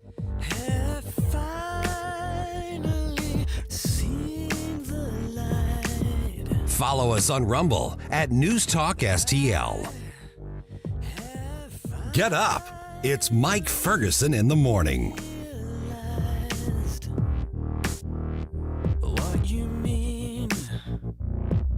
From the Michaels Flooring Outlet Weather Center. Well, the rain moves out early today, but it's a trade-off. As the steady rain leaves, the fog gets thicker. Dense fog advisory in effect. Give yourself some extra braking room today, especially with some wet pavement out there. Meanwhile, temperatures mild. I'm forecasting a high of 53 this afternoon. Cloudy tonight, still areas of fog, but otherwise dry, the low 41. Our next round of rain moves in Thursday. Be ready for showers in the morning and the afternoon. Tomorrow's high at 49. Friday is dry.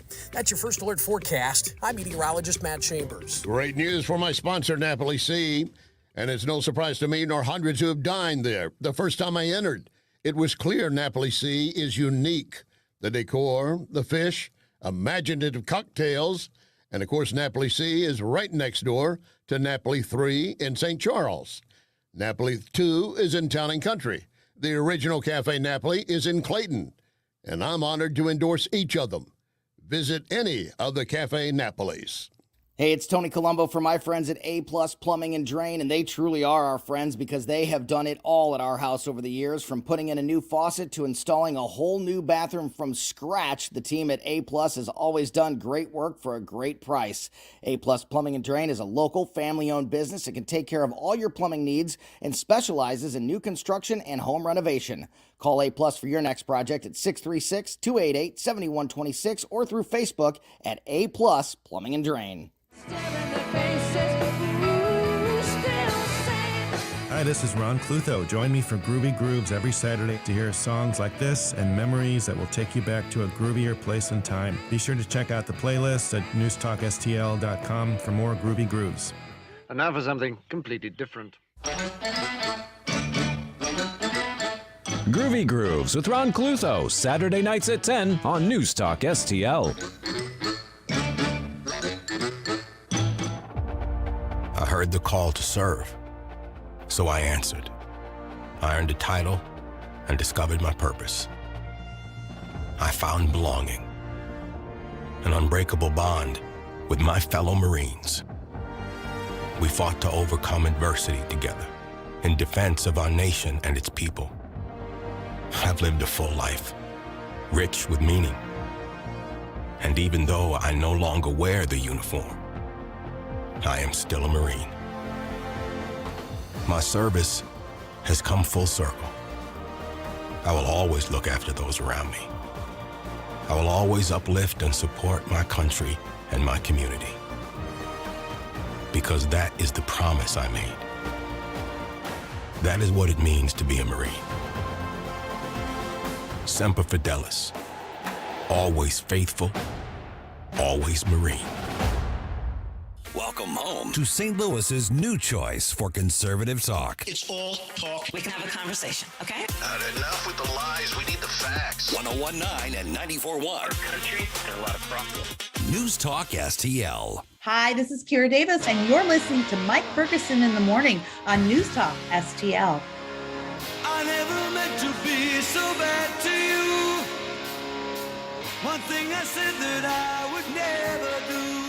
Okay, the dust has settled in the New Hampshire primary race, and now they're off to Nevada and to South Carolina after this. So let's break down the results. And I think the bigger question here, guys, is where is the race now? Where do we go from here at this point? All right, leftist anti-Semitism on full display at the St. Louis County Council meeting yesterday. I'm going to let the bigots speak for themselves at 6:50. We got a lot of news articles, news items I'm going to bring you up to date on. Just kind of a bunch of crap that we need to make sure you're up to date on that's happening here. A little housekeeping. But stuff that you need to know here. All right, Joe Cunningham from RedState joins us right now. And Joe, it's kind of weird based on some local stuff that's happening. There's a primary election in New Hampshire, but we're kind of going, oh, yeah, we got to get to that because we've got other stuff that's happening. Are you sensing at all that people are kind of just saying, looking at their watch and going, okay, this thing's still going on? Because normally this time of the election, everybody is fired up about the race and we're projecting delegates and we're predicting and we're looking at polls. And at this point, people are kind of looking around going, okay, we still doing this? Yeah, I think at this point we can pretty much safely say that we're in general election mode. The media recognizes that they've already started turning their stories to, wow, Trump's in trouble with this group or something like that. And, stories like that. Nikki Haley, last night was her best chance to score a win over Trump and maybe halt some of the momentum. But it was a long shot. I mean, the polling average going into yesterday had her down 19.5 points to Trump. I mean, it was always going to be it was going to end up being, I think, the biggest primary upset in history if she pulled it off last night. She came relatively close compared to what the polling was, but there's a lot of Democrat and independent crossover vote. I mean, you're allowed to do that in New Hampshire, and that kept Nikki afloat. It just wasn't enough. So I think at this point, it's pretty safe to say that we're at the general election now. It's going to be Trump. It's going to be Biden. And I think that the Trump campaign kind of understands this, and what they really need to do now is kind of shift to that. And there's a couple things that Trump can do. For example, he can really start hammering the border. I mean, the border is a bigger and bigger issue. There's tons of news stories about it. Even the media has to cover some of it, although they're trying to spin it in a way that's good for Biden and it's not working. Trump needs to start reaching out to Haley's biggest donors and saying, hey, look, dead man walking, dead campaign walking. You know, I want to beat Biden. I want to bring some of the policies that are of interest to you to the fore. You know, let's sit down and negotiate. What is it you want from my administration? And just kind of go from there. Morning, Joe. Gabe Pfeiffer here. So a lot of the talk prior to this was, just kind of speculating when Nikki Haley is going to get out of the race. I mean, I know that sometimes it feels premature, but in this case, it's I think, relevant, especially because with South Carolina coming up, does she want to experience the I would say humiliation of losing her home state? I don't think she does. She might go through it. She might force herself to go through it. But after that, I mean, it's pretty much a done deal. I mean, you're not going to win your home state. If you can't win your home state, you can't be expected to win any other, any major, especially national campaign. I mean, your home state's kind of important. You can't carry where your actual base is. And right now, all the polling shows she's way behind there as well. So I think there's a few things at play here. I think most of Trump has a larger share of the base than I think a lot of people, even the pro-Trump crowd, was suspecting. I think that there is a sense of inevitability still that's in the polling, that's kind of bumping up his numbers a little bit. But there's also something that Politico, of all places, pointed out yesterday morning that I think is pretty interesting as well. They pointed out that in New Hampshire, the Trump campaign was running a very issues-based campaign. That they were appealing to Republican voters. They were running ads on immigration. They were putting out talking points about the Second Amendment, the debanking trend, and stuff like that. These are all issues that Republican voters really care about. And Nikki Haley's message was, it's time for a new generation. These guys are too old. And she wasn't putting forward solutions that would really win the base, which is kind of leading, and a lack of that messaging is what was really leading a lot of people to think that she wasn't really all that conservative in the first place. I've been a Nikki Haley fan forever. I've always been sure that she was conservative.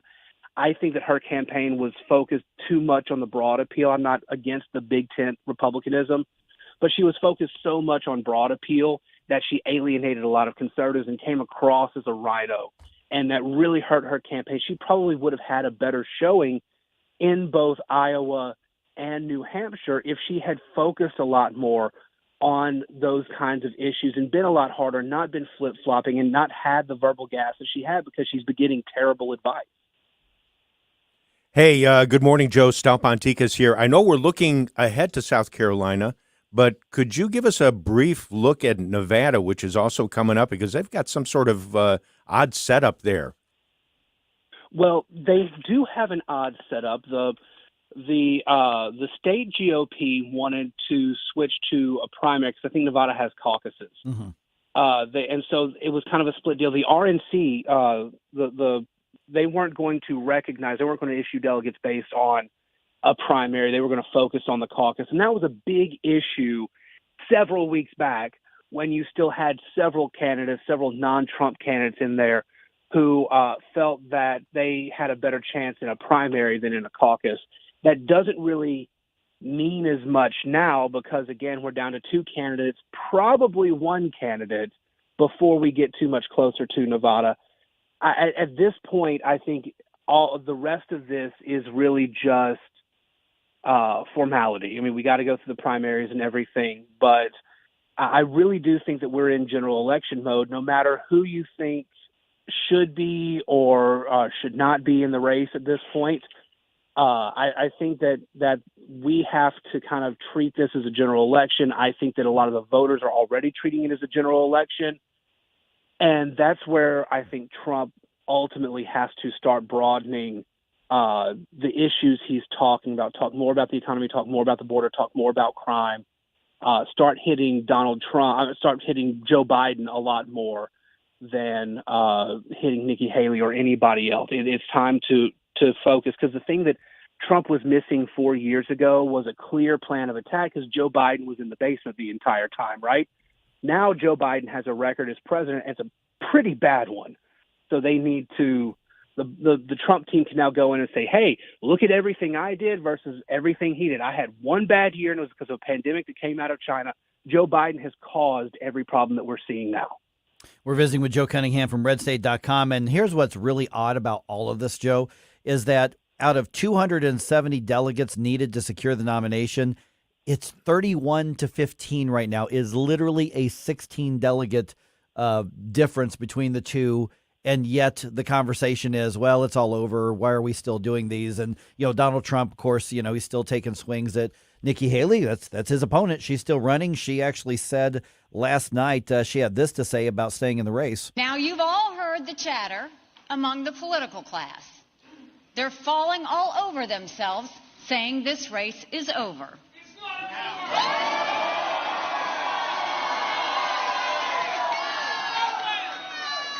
Well, I have news for all of them. New Hampshire is first in the nation. It is not the last in the nation.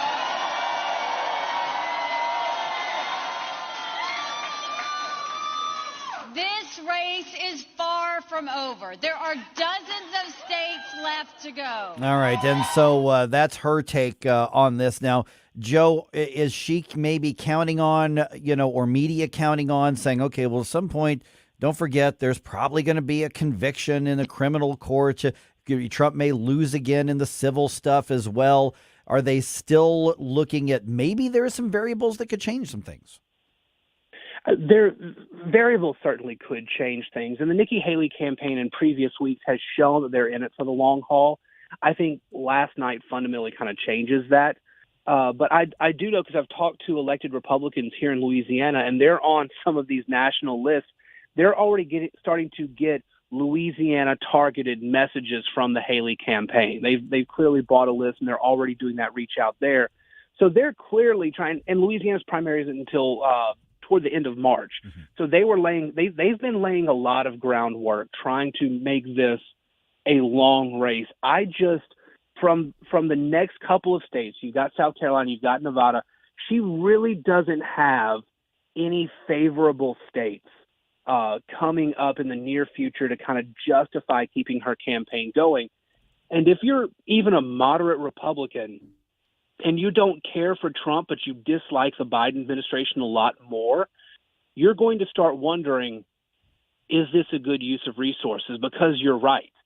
There are a lot of variables. There are the indictments. There is possible convictions. There are legal costs, whether there's convictions or not.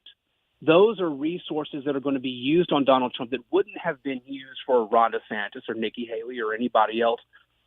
But the Republican Party needs all the resources they can get. The RNC is sitting on a few $1 million versus the Democrats, who have raised over the course of the last couple of months $100 million or more.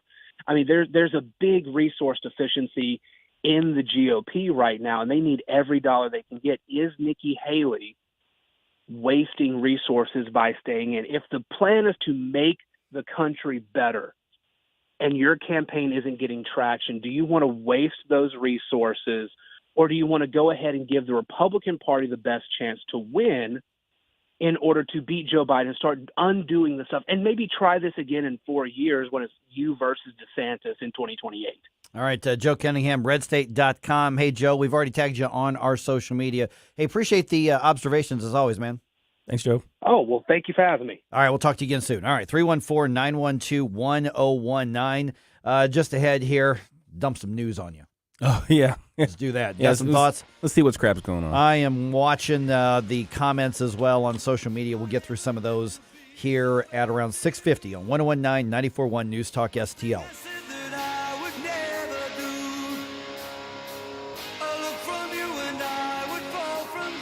Like us on Facebook at News Talk STL.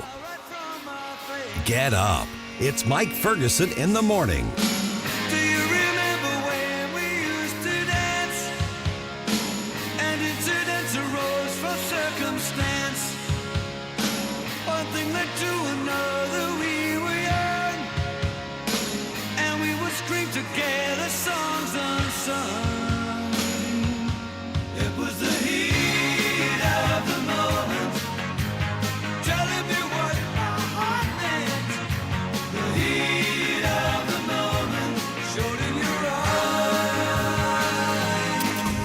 Louis's place to talk. Freedom of speech is one of the anchors of our society. News Talk STL.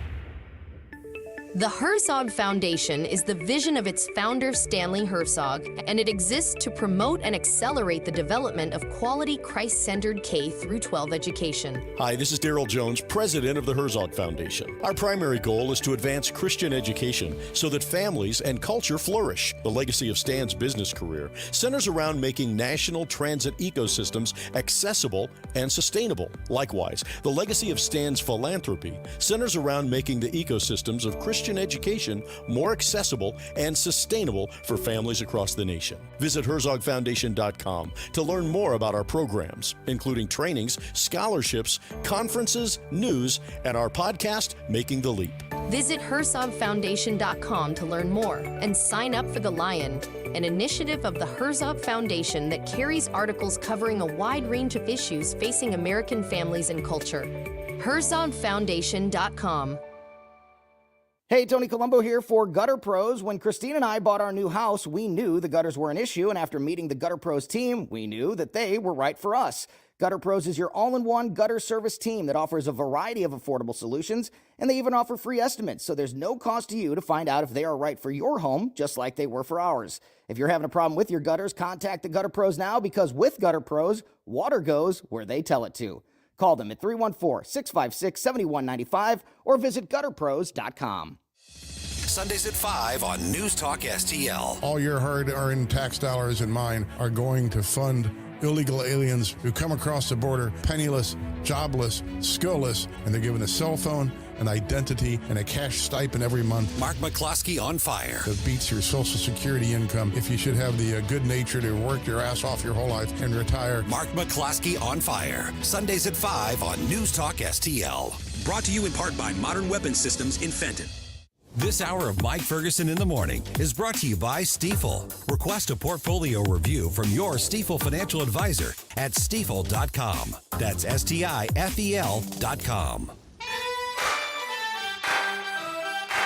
Bill O'Reilly here. Check out the O'Reilly Update this afternoon at 3:45. Right now, it's back to Mike Ferguson in the Morning on News Talk STL. Does she walk? Does she talk? Does she come? All right, Missouri's Republican leadership in the state Senate declares war on the Freedom Caucus. We'll talk about that here in a couple minutes. All-out war. Yeah, all-out war. And a bunch of anti-Semitic bigots tried to take over the St. Louis County Council meeting last night. They actually succeeded for a little bit. Yeah. Cops had to remove them. That's what we're dealing with in St. Louis. I was hoping for rubber bullets, but it didn't happen. That did not happen, no. All right, 6:51 right now. It's got a lot of stuff here that we can go over. By the way, in response to that conversation with Joe Cunningham from RedState.com, let's see here on Rumble. Lunch Lady says, as long as she, meaning Nikki Haley, as long as she gets funding, she'll keep going. Democrats switch parties to vote for her. That's her take on there. Let's see here. Rebecca, referring to these anti-Semitic protesters that we're going to hear from in a minute. Rebecca says, listening to a cult in action, the first part was so ridiculous, it made me laugh, which you're going to hear in just a little bit as well. Quite ridiculous. By the way, at 7:05, we've got Bob Onder, of course, running for lieutenant governor. And he is, I would say, an affiliate of the Freedom Caucus because he's termed out. He's Freedom Caucus adjacent. He's Freedom Caucus adjacent. We're going to get his reaction to what happened here because the establishment basically declared political war on the Freedom Caucus. Sure folks. did. Caleb Rowden, he seems to be going for the shock and awe technique. As the leader of the Missouri Senate and with the full support of the true Republican majority, we will no longer allow this to stand. Okay, so among the things that happened yesterday, he booted Senators Rick Bratton, Denny Hoskins, Andrew Koenig, and Bill Eigel from their chair and their vice chair positions. So basically removing them from any ability to actually have a significant influence on legislation. And Rowden also moved their parking places, or at least Bill Eigel's parking place, to the outer rings of the Capitol, which is kind of the political equivalent of boo-boo. Yeah, absolutely. So petty. Oh, my gosh. Yeah. All right, so we're going to get into that 7:05 with Bob Onder, so about 10 minutes from right now. By the way, Don from YouTube made a comment that Caleb Rowden has shown himself to definitely be a rhino, and he's not for the people. Yep. You said Don said that? Mhm. Yeah, Don, you're not alone in thinking that. Nope. All right, let's see here. Closer to St. Louis here. We're going to get into this in more depth here in a little bit as well.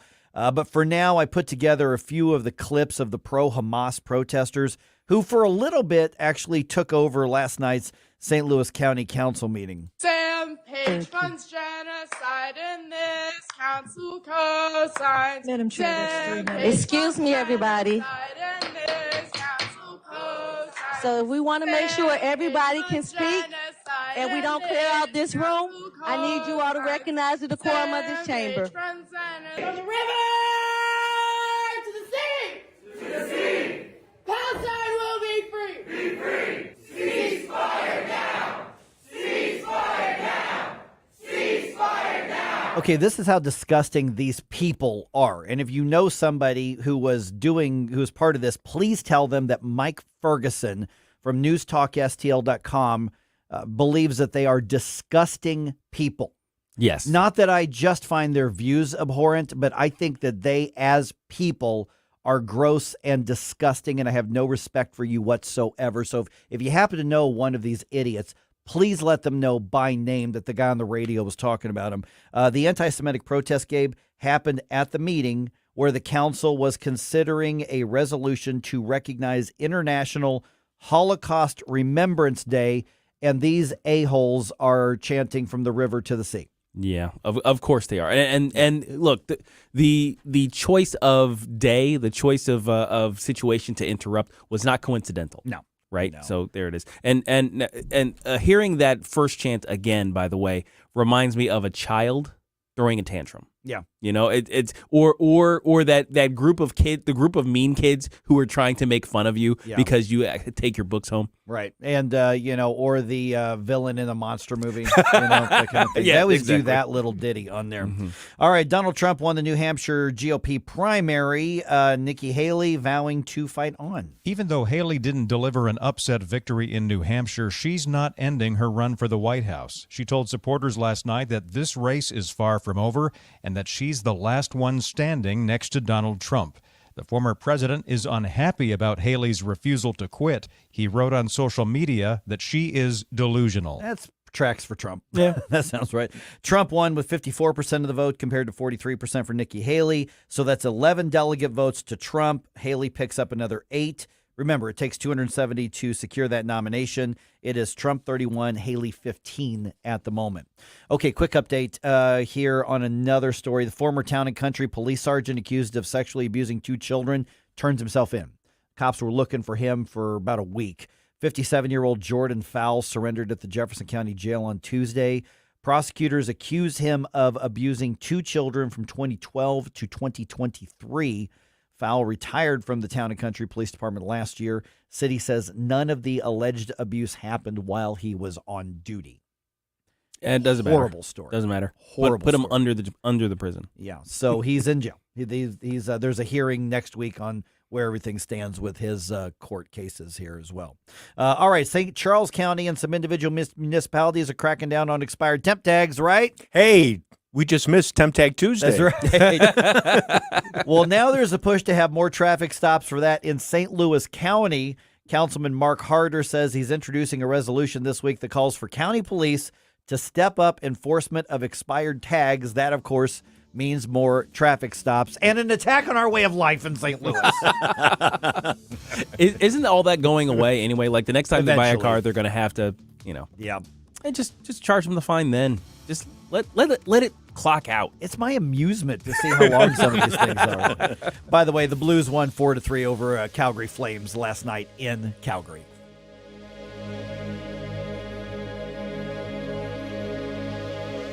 Welcome home to St. Louis's new choice For conservative talk. They always have great conversations. news, analysis, and opinion. Texas has a right to secure their borders and secure their state because this administration is failing to do that. We're going to come together. We're going to drill, baby, drill right away. We're going to seal up the border. Has Donald Trump ever felt pressure from the media conglomerate and from the big donors? No. He's going to do what he thinks is in the best interest of the country. 101.9 and 94.1. My news station. News Talk STL. Congratulations to everyone at Connor Roofing. We chose the Connor Roofing team for our National Best of the Best Award for customer satisfaction without telling anyone at Connor Roofing, based on over 30 years of fantastic customer reviews. Rob and Kathy Connor and their team deliver very high-quality roofing, siding, gutters, storm damage restoration at a fair price with integrity. Connor Roofing has had an A+ rating from the Better Business Bureau for years. Count on Connor. For an estimate, please visit ConnorRoofing.com. That's CONNER roofing.com. The Republican Party, City of St. Louis, extends its deepest thanks to Attorney General Andrew Bailey for the awaited report on Ken Gardner. Attorney General Bailey, in a city where every heartbeat matters, you've been the steady hand guiding us back to safety. Your persistent hard work and dogged pursuit of justice have begun to paint a new picture of hope and security in the city of St. Louis. To read the news article, full report, and executive summary, go to stlouisrepublicans.com. Paid for by St. Louis City Republican PAC, Curtis Farber, Treasurer. Hey, it's Columbo and Katie inviting you to join us, plus Mark Close and a whole bunch of our musical friends, Saturday, January 27th at Westport Playhouse. Our band, Mark's band, and Lenny Mink will be joined by some very special guests for an awesome night of music for a great cause. All proceeds go to Thrive St. Louis. Get your tickets now at westportplay.com and join us for a great party January 27th at Westport Playhouse. Brought to you by Weber Chevrolet. Tickets on sale now at westportplay.com. KLGY HD3 Clayton, K270BW Bellefonte, KNBS Bowling Green. This is News Talk STL at 1019, 94.1, and always streaming at newstalkstl.com. News this hour from townhall.com. I'm Rich Thomason. Former President Trump with a message this morning for New Hampshire. Thank you very much. We love you. Thank you very much. We'll see you soon. We'll see you on the trail. Following his Iowa caucus win, Mr. Trump has swept to victory in the New Hampshire primary. Despite her second loss, White House correspondent Greg Clugston says Nikki Haley insists that she is staying in the race. Even though Haley didn't deliver an upset victory in New Hampshire, she's not ending her run for the White House. She told supporters last night that this race is far from over and that she's the last one standing next to Donald Trump.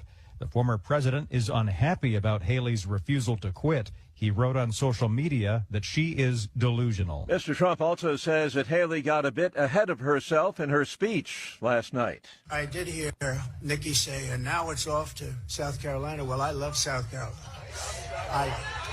I love it. But, you know, she forgot one thing. Next week, it's Nevada. On the Democratic side, although he was not on the ballot, President Biden won the New Hampshire Democrat primary as a write-in candidate. And yesterday, as New Hampshire was voting, the president and the vice president held a pro-abortion rally in Northern Virginia. A Russian governor says there were no survivors in the crash of a Russian military transport plane that went down near the border with Ukraine. The aircraft reportedly carried 65 Ukrainian POWs, along with its crew and several other people on board. The U.S. has hit Iranian-backed militia targets both in Iraq and in Yemen. The Pentagon says those sites played a role in attacks on U.S. forces in Iraq and Syria, as well as merchant shipping in the Red Sea. On Wall Street this morning, Dow futures up 94 points. More on these stories at townhall.com. Relief factor, pain relief that's natural, pain relief that works, and pain relief that attacks the source of the pain. That's the experience of tens of thousands of Americans who are taking Relief Factor right now. See their incredible video endorsements at relieffactor.com and then order your 3-week quick starter pack for just $19.95. That's less than $1 a day. Find out if it can work for you like it works for me by ordering your 3-week quick starter pack today. Relieffactor.com, relieffactor.com. Be the next success story. Laura Trump provides a fresh and honest perspective on the issues that matter to you on The Right View podcast, now available on the Salem Podcast Network. The number of Americans, and I think this is part of the problem right now, the number of Americans getting their news from TikTok quadrupled in the past 3 years. It really kind of terrifies me for what is to come for this country. Subscribe to The Right View on Apple, Spotify, Google, YouTube, Rumble, or at Salem Podcast. From the Michaels Flooring Outlet Weather Center. Well, the rain moves out early today, but it's a trade-off. As the steady rain leaves, the fog gets thicker. Dense fog advisory in effect. Give yourself some extra braking room today, especially with some wet pavement out there. Meanwhile, temperatures mild. I'm forecasting a high of 53 this afternoon. Cloudy tonight, still areas of fog, but otherwise dry, the low 41. Our next round of rain moves in Thursday. Be ready for showers in the morning and the afternoon. Tomorrow's high at 49. Friday is dry. That's your first alert forecast. I'm meteorologist Matt Chambers. This hour of News Talk STL is brought to you by Stifel, serving investors for over 130 years. Contact your Stifel financial advisor at stifel.com. That's STIFEL.com. News Talk STL is proud to have Doug Voss as part of our lineup every week. Doug has been a staple on St. Louis radio for many years as one of the leading financial experts in the area.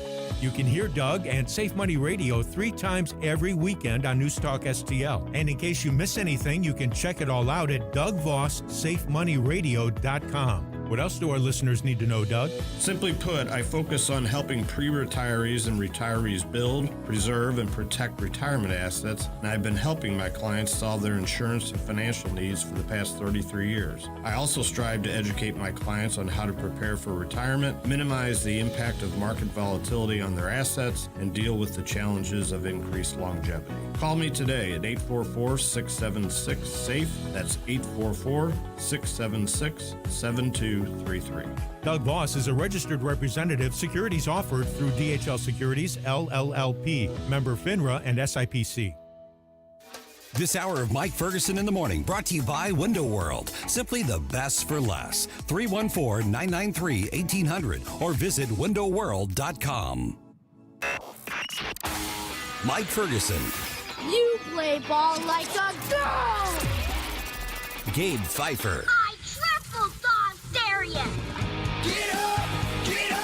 Can't you hear the alarm? Get up, St. Louis. So it's time to get out of bed. Pour yourself the greatest cup of Kofifi the world has ever seen. Rise up with one voice, drain the swamp, and take back our country. Today's the day we're going to do it, and it's time to do it right now, believe me. Mike Ferguson in the Morning on News Talk STL. All right, things getting ugly at the state capitol. The Freedom Caucus gets hit with some pretty big political sanctions from the establishment in Jefferson City. So the big question is, where do we go from here? There's two parts of this conversation, guys. Mm-hmm. There is the part about the establishment saying, we're angry, we've had it, we're going to fight back and take you out of the equation. We're not going to take it anymore. Yeah, and then there's the part of where do we go from here? All right, it is 7:06 right now. I'm Mike Ferguson. By the way, Trump versus Haley, rounds 3 and 4 will happen. Mm-hmm. Race is not conceded. It is not over. We'll talk about that more at 7:35. Regarding the Freedom Caucus at the Missouri State Capitol, I got to tell you, I have been doing, and I said this on Twitter or X yesterday. I've been doing something in relation to media, policy, politics, journalism, and been working either covering the state capitol or working with people in the state capitol or working with the policy that is happening in the state capitol for like 28 years, over 25 years. Mm-hmm. I have never seen anything like what happened yesterday. It is wild. Nothing like that before. And we went into the session knowing that it was precarious. I mean, Mm-hmm. knowing that there was a good chance that things weren't going to get done because the establishment was getting called out. Yeah. They were preemptively getting called out Mm-hmm. because they've been dragging their feet. They want credit for all the conservative stuff. Absolutely they do. But they've been dragging their feet, and when they got called out enough overall, and the Freedom Caucus says, we're not messing around now. Right. Caleb Rowden throws 4 of them off of their committee chairmanships, vice chairmanships as well. Which removes a lot of their political power. And then, of course, the pettiness of like, now you have to park way out there instead of early on. We're joined now by Bob Onder, former state senator. He was in the original version of the Freedom Caucus called the Conservative Caucus. Now we've, because you're not in office, you're not in a caucus, Bob, but we've determined that you're Freedom Caucus adjacent. Fair enough? I sure am. Good morning, guys. Yes, they call me a member emeritus, which, coming from the medical school background, your professors emeritus were always about 93 years old. So I'm not sure that's a compliment, but that's what I am. Okay, respond to something Caleb Rowden said yesterday, Bob. Here's part of his press conference. The Chaos Caucus has chosen to use the Missouri Senate as a place to try and salvage their languishing statewide campaigns and intentionally destroy the institution in an effort to claim that the game is rigged against them. All right, the floor is yours, Bob. Where do I start? Well, the reason the Freedom Caucus, previously the Conservative Caucus organized in the first place, is to advance the conservative agenda, realizing that many times the leadership, the swamp, and no one more epitomizes left of center Republican leadership and the swamp than Caleb Rowden, was not sympathetic to the conservative agenda that Missourians sent us to Jeff City to accomplish. We organized back in January of 2019, and we fought. And I'll tell you, all of the conservative, not one or two, but all of the conservative reforms that have actually happened in the last, several years are because of the direct action, the efforts, sometimes the really hard fights that the Conservative Caucus has waged. For instance, in 2019, Caleb Rowden and Dave Schatz had no intention whatsoever of passing a pro-life bill, which came to be known as the Heartbeat Bill, that protected all innocent human life in our state. So we leveraged an enormous pork barrel bill that was a priority of the Rhino establishment, and we held it hostage, and finally we agreed to sit down on that bill in return for getting the Heartbeat Bill. The Second Amendment Protection Act, external pressure from groups like the Missouri Firearms Coalition and the National Rifle Association, plus the exertions of the Conservative Caucus, now Congressman Eric Burles and others, are why we passed SAPA. Last year, it was external pressure plus Freedom Caucusers who forced the Rhino leadership of the Senate to accept the SAFE Act to protect our kids from the gender ideologues and protect women's sports. So what's happened is that Caleb doesn't want to pass anything conservative, and he's tired of Freedom Caucusers being effective. And most of all, he is most angry that Freedom Caucusers are calling out his left of center agenda. And he's especially angry at it because he's running statewide himself for Secretary of State against another Freedom Caucuser, Denny Hoskins. So the problem is not the Freedom Caucus. It is that Caleb Rowden and other rhinos in the Missouri Senate are defining themselves by opposition to conservative principle. Morning, Bob. Gabe here. Well, a lot of the people who are coming out on Rowden's side here are their argument is that the Freedom Caucusers are a little too rowdy. They came out too hot. They're causing disruption as opposed to advancing things. We even had a comment online about this. What did on Facebook? What did that say? Yeah, Scooter had a comment that he was happy that Rowden actually made those moves and got rid of the dead enders and the nags. His words. His words. And yes. I haven't heard nags in ages. So is there any merit to any of that? Did the Freedom Caucus come out a little too hot too early? Yeah, what did Spiro Agnew say? The nattering the bobs of negativity. Oh, yeah. Wow. That's some Greek wisdom right there. Yeah, there you go.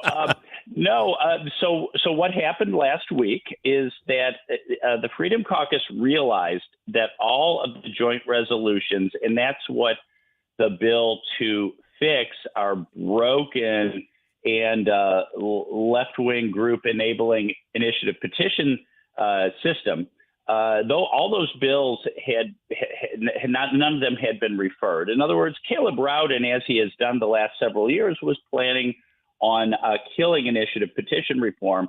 And it's probably no surprise because he's taken $200,000 from a pro-abortion PAC into his PAC. So he's basically bought off on the abortion issue. So he's enabling the pro-abortion initiative petitions to come to Missouri to change our Constitution and put abortion in our Constitution. And by the way, there are anti-gun groups who want to put gun control in our Constitution. Medicaid was expanded by a constitutional initiative petition. So they realized, okay, Caleb has no intention whatsoever of passing initiative petition reform. Tell you what, we're going to hold up the gubernatorial appointments on this happened on Thursday until initiative petition is passed out of this body. After all, Caleb says he wants to pass initiative petition reform. Let's hold him to it. Now, is that the usual, quote, process? Well, no, of course it's not. The usual process is exactly how Caleb Rowden kills legislation. And this happened to me when Dave Schatz was pro tem, Rowden's immediate predecessor. Dave Schatz, my last year in the Senate, referred every single one of my bills into two unfavorable committees where they would die. This is the game they play. And the reason it's coming to a head now is the Freedom Caucus is very effective at calling out. I mean, it's hard to even call them rhinos anymore, Republicans in name only. They're just Democrats. They're doing the progressive left agenda for what? Well, mostly to get money from the lobbyist swamp so they can run for statewide office, which is exactly what Caleb Rowden's doing right now. Hey, real quick, Bob, the removal of Bill and Rick and Andrew and Denny from committee chairmanships, talk about how that affects their influence and ability to write legislation, because that is significant. That's not symbolic. Yeah, that's not at all. Yeah. So now it's funny, though. Sometimes the pro tem, certainly this was the case with Schatz. It continues to be the case with Rowden. They don't always make common sense bill referrals. So, for instance, bills that for years went to my Health and Pensions Committee, and after all, I am kind of the health expert in the Missouri Senate when I was there, they would send them to other committees. For instance, Dave Schatz sent all of my pro-life bills to Senator Bill White's committee, where he killed him. But, within a given area, I think I forget what all their assignments are, but basically Andrew Koenig chaired the Education Committee. All of the education reform bills went to his committee. So Andrew could advance good bills and, kill some of the Democrat bad bills that get filed every year in his committee.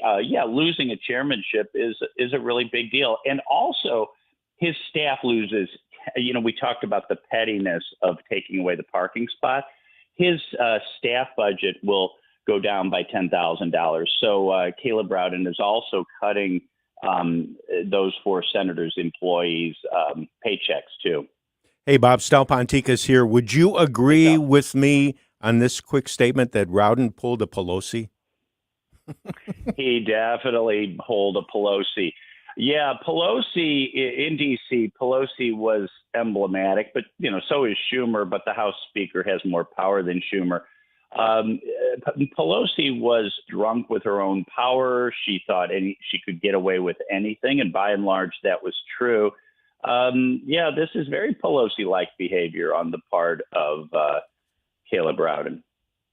All right, Senator Bob Onder, of course, last time we talked, running for lieutenant governor of Missouri. I'm not going to put you on the spot and say, hey, any updates on that? Yeah, but you can.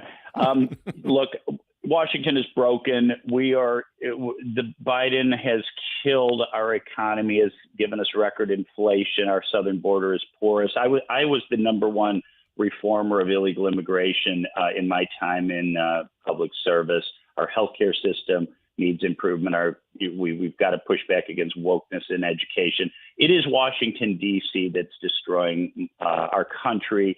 And at this point, I'll modify my previous statement sometimes. It's very likely you'll hear an announcement for me on that 3rd congressional district seat. All right. Well, make sure whenever that time comes, Bob, you got my number. You got it. All right. Thanks, Bob. Former Senator Bob Onder from the Freedom Caucus of Missouri. By the way, that conversation is going to be up on our podcast within a few hours or so, so be sure to check that out. Okay, pro-Hamas bigotry, anti-Semitism taking over one of the local government's meetings last night. Mm-hmm. I'll let you hear directly from the bigots. Let them speak. Got any thoughts on what Bob had to say? Well, let's hear it. 314-912-1019. For podcast articles and more, find us on newstalkstl.com. Try to make me stop, no inspiration. You have a soul so dark, it is no more. And all at once depart, no destination. Making cold my heart to fight your war. Stop it right now. Get up. It's Mike Ferguson in the morning. I see your indifference. Stop it right now before you blow us all away. Tim Jones and Chris Arps in the afternoon. It's Wednesday at 4:25. We'll speak with geologist Gregory Wrightstone on climate change lies. At 5:25, Stephen Stepanek of Trump for New Hampshire recaps the New Hampshire primary. Tim Jones and Chris Arps. Weekdays at 4 on News Talk STL. Are you tired of the corruption and special interest groups controlling our state and cities? Are you tired of yelling at your TV or your car radio because important issues like crime, homelessness, education, and taxes are being blocked by special interest groups? It is time for Missourians to declare our independence from special interest groups corrupting our government.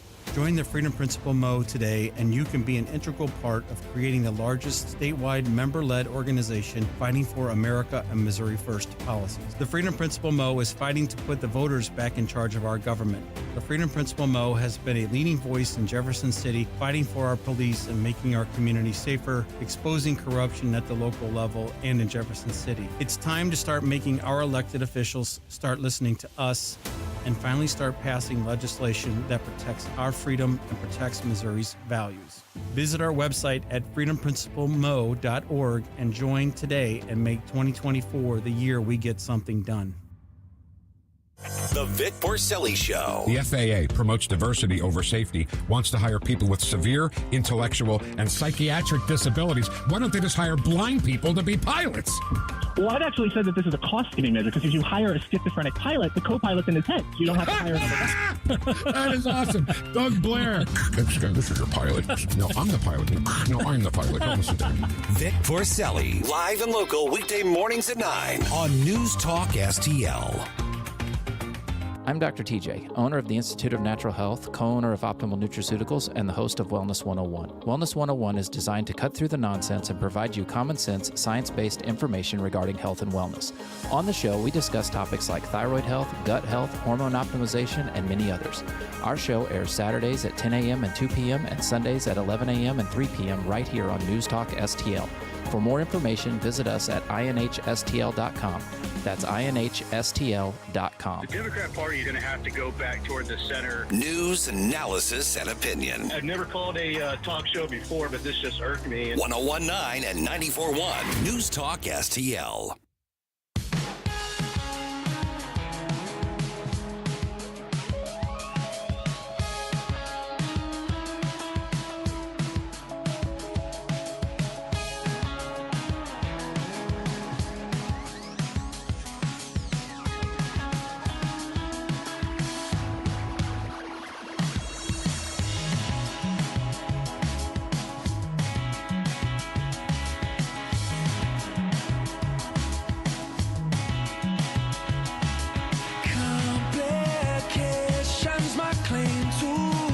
Hey, this is Larry Connors. Make sure you're listening later today at 6 o'clock on News Talk STL for my show, Larry Connors USA. Now, back to Mike Ferguson in the morning.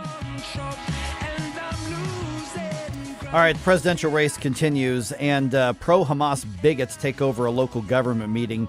I think let's move this to 7:35. Yeah, let's talk about that later. We talked about Bob Onder just on with us a few minutes ago. I want to go over a couple results of the New Hampshire primaries here as well. But these bigots who took over the St. Louis County Council, they only took it over for a few minutes, and the cops removed their sorry asses from there. They're making their points, and their point is that they hate Jewish people. They hate the state of Israel, but they hate Jewish people. Yeah, they absolutely do. So if you are Jewish, what you're going to hear is going to infuriate you at 7:35 or so, and it should. Absolutely. Yeah. All right, 314-912-1019. I'm Mike Ferguson. That's Gabe Pfeiffer. We got Stel Ponticus here. It is 7:23 right now. All right, let's see here. A few things that are coming through on the social media sites here. Let's see here. We've got on Rumble, elections have consequences.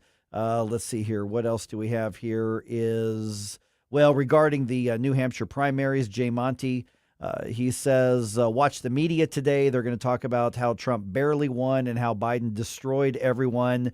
It was about a 12-point win by Trump. It was less than what the polling was saying it was going to be. Yeah. The Joe Biden thing is really weird because he wasn't on the ballot, and the DNC is not going to count the electoral votes, but a write-in campaign got more than all the other Democratic candidates. So Joe Biden actually won via write-in. Yeah. But 64%. Yeah, it was a lot. That's wild. But not that there were that many Democrats showing up to vote in the Well, primaries. yeah, no, but still, I mean, it was, that's you know. just a weird little quirk. All right, before we get to the New Hampshire primary thing, looks like Mike's got some thoughts on what's happening with Jeff City, with Caleb Rowden, and other Republicans versus the Freedom Caucus. What's your take, Mike? Okay. Just to let everybody know, if they would have watched the Blues game, they wouldn't have had to listen to all that. You're not wrong. That being said, I was always under the impression that the Speaker of the House on the Senate side and the House side is elected by the members. So apparently our House of Representatives in both houses are filled with pro-Democrat people. To put these people like Caleb Rowden in positions of power. Yeah, I remember when they had their caucus retreat where they actually cast that vote, Andrew Koenig started to run against him, and he just didn't have the votes. So Caleb Rowden was actually reelected unanimously by the caucus because nobody else ran. And I remember on this show, I was lamenting that, and I was saying, boy, this is not good for this coming session. It's going to have a problem. I hate to say I told you so. Right. But I mentioned exactly that part, Mike, when that happened. And you're right. That's part of the system that's broken, where you've got, people ascend to power by making, the deals. And part of that's just politics. I mean, that's just the way that it is. But the fact that Caleb Rowden is so far out of the mainstream of anything conservative in a bright red state and still is arguably the second or third most powerful man in the entire state shows you just how things are broken. Well, I agree with you, Mike. I don't know what they can do to correct it. This is terrible. If we're supposedly have the supermajority in both House and Senate for the Republican Party, in quotes, let's put it that way. I just don't understand why they're having so much problems up there. Do they just don't recognize that these people that they're putting in these positions are not who they say they are? Is that a possibility? They don't realize that, or do they know? I think they know. I think we know who Caleb Rowden is. I think they knew it. That's the thing we need to remember is the Freedom Caucus is a small minority of the Republican caucus. There just aren't enough of them right now. Part of the problem is that we're electing, these various areas around the state are electing these rhinos into place. And for some reason, we're not able to infiltrate these areas with solid conservative candidates. Well, as all man said, elections have consequences. Absolutely. There it is. Hey, sir, and thanks. I listen to you all the time. Great. Thanks, Mike. Appreciate it. All right. All right. That is part of that wonkiness in the weeds mechanisms. Yeah. That, we talk about things on the air here. I remember when we talked about that after we heard how those votes went. Yeah. We were like, come on, guys. I thought we could get around this. Right. And until you're there, you don't really understand why it works that way, because when Caleb Rowden was reelected he was elected, Dave Schatz was the term limited out, but when Caleb Rowden was named to that number one spot, we knew who we were getting. We knew we were getting somebody who likes to talk a conservative game at the rubber chicken dinners, but is not conservative and knows how to play the game of politics, which is bizarre because I've actually known this guy since when he was in his previous career as a contemporary Christian music singer. Oh yeah! Wow, and he's a pretty good singer. Yeah, back in the day. Back in the day, he was a worship leader at a church, was he not? In Springfield, yeah, or someplace? No, in Columbia. In Columbia, yeah. Okay. Whatever chapel church Mm-hmm. that. So I wish he'd stuck with that. Mm-hmm. Yeah, But absolutely. Here we are. I agree. Here we are. Here we are. All right, Joe's got some thoughts on this as well. Hey, Joe, you're on News Talk STL. Hey guys, listen to you every day. Hey, I was watching. I caught some of Caleb Rowden's press temper tantrum. That's what I've been calling it on the news this morning. And I don't know if you guys noticed watching the video. Mary Elizabeth Coleman, she's my state senator in the 22nd, running for CD3, was standing behind Mr. Rowden. I don't think that's a good look for someone that's running for Congress in a very red congressional district. Do you? Yeah, I saw the picture. I was trying to pick out everybody. I saw Holly Rader and some of the others. I couldn't get the angle to see where Mary Elizabeth was, but Bill Eigel was listing who they were. I think Mary Elizabeth, I think you're right about that, Joe. But yeah, running in a very deep, and the thing is with Congressional District 3, it's deep red and it's conservative. It's conservative. Suburban and very rural as well. Mm-hmm. And of course, you just heard, Bob Onder saying next time we talk to him, he's probably going to have an announcement about that race as well. So that CD3 race isn't even close to being over. It hadn't even started yet. Oh, man. That's right. Hey, Joe, appreciate you being part of the News Talk show, man. Thanks for the comment. Hey, thanks, guys. You guys are great. Appreciate it. All right, thank you. 314-912-1019. Here's the thing is, we talk a lot about the bills, Gabe. We talk a lot about the legislation. We talk about why is initiative petition reform important, not because we're wonky and we want to sound like we know so much more because we can talk political talk.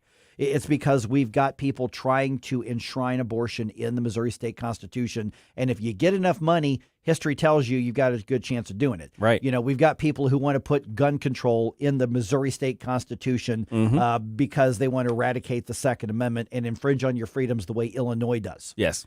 And so that's why this matters. And so when we're talking about initiative petition reform, this isn't a bunch of policy wonks running around comparing notes and using big words. We're saying this affects our freedom and our lives. Absolutely. Because think about what's going on right now. We've been talking about this whole decline to sign situation that we're in right now because of, like you said, the attempt by the left to enshrine abortion into the Missouri Constitution. They've already got $1 million behind this. They've got a lot of momentum, and like you said, it only takes 2.5 maybe to buy an initiative through lying and manipulation and all these other things. If we're going to protect the conservative wins that we currently have, as well as advance the role of conservatism in limiting government and things like that, we have to protect our Constitution. Right. So we could have tackled this issue last season, last session, right? Or even the session, like 2 sessions before. We could have done it the last 2 times. Exactly. Yeah. And that's the problem. We're dealing with the consequences now. You're going to have an uncomfortable conversation with one of your friends about declining to sign because we don't have initiative petition reform because of these rhinos. And that is one of the main issues that drove the conflict between the Freedom Caucus and Caleb Rowden, because they called not even just him, but the establishment out on that, saying this is a conservative priority. If you are going to amend a state constitution, it should be harder than 50% plus one. Absolutely. For a permanent constitutional situation. And so this is a big priority.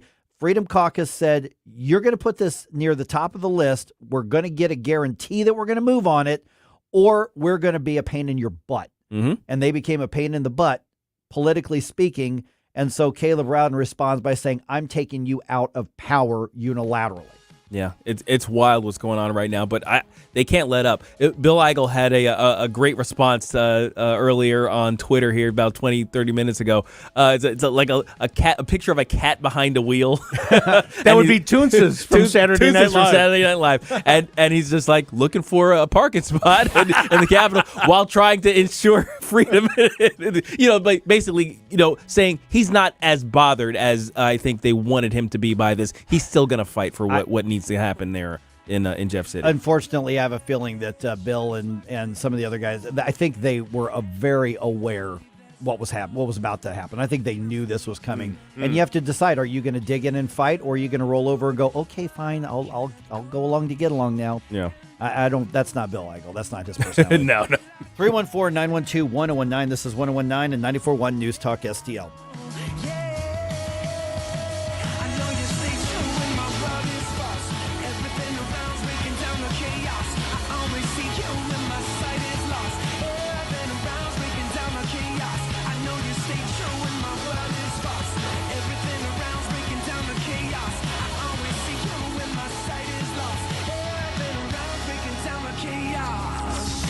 Follow us on Rumble at News Talk STL. Get up. It's Mike Ferguson in the morning. From the Michaels Flooring Outlet Weather Center.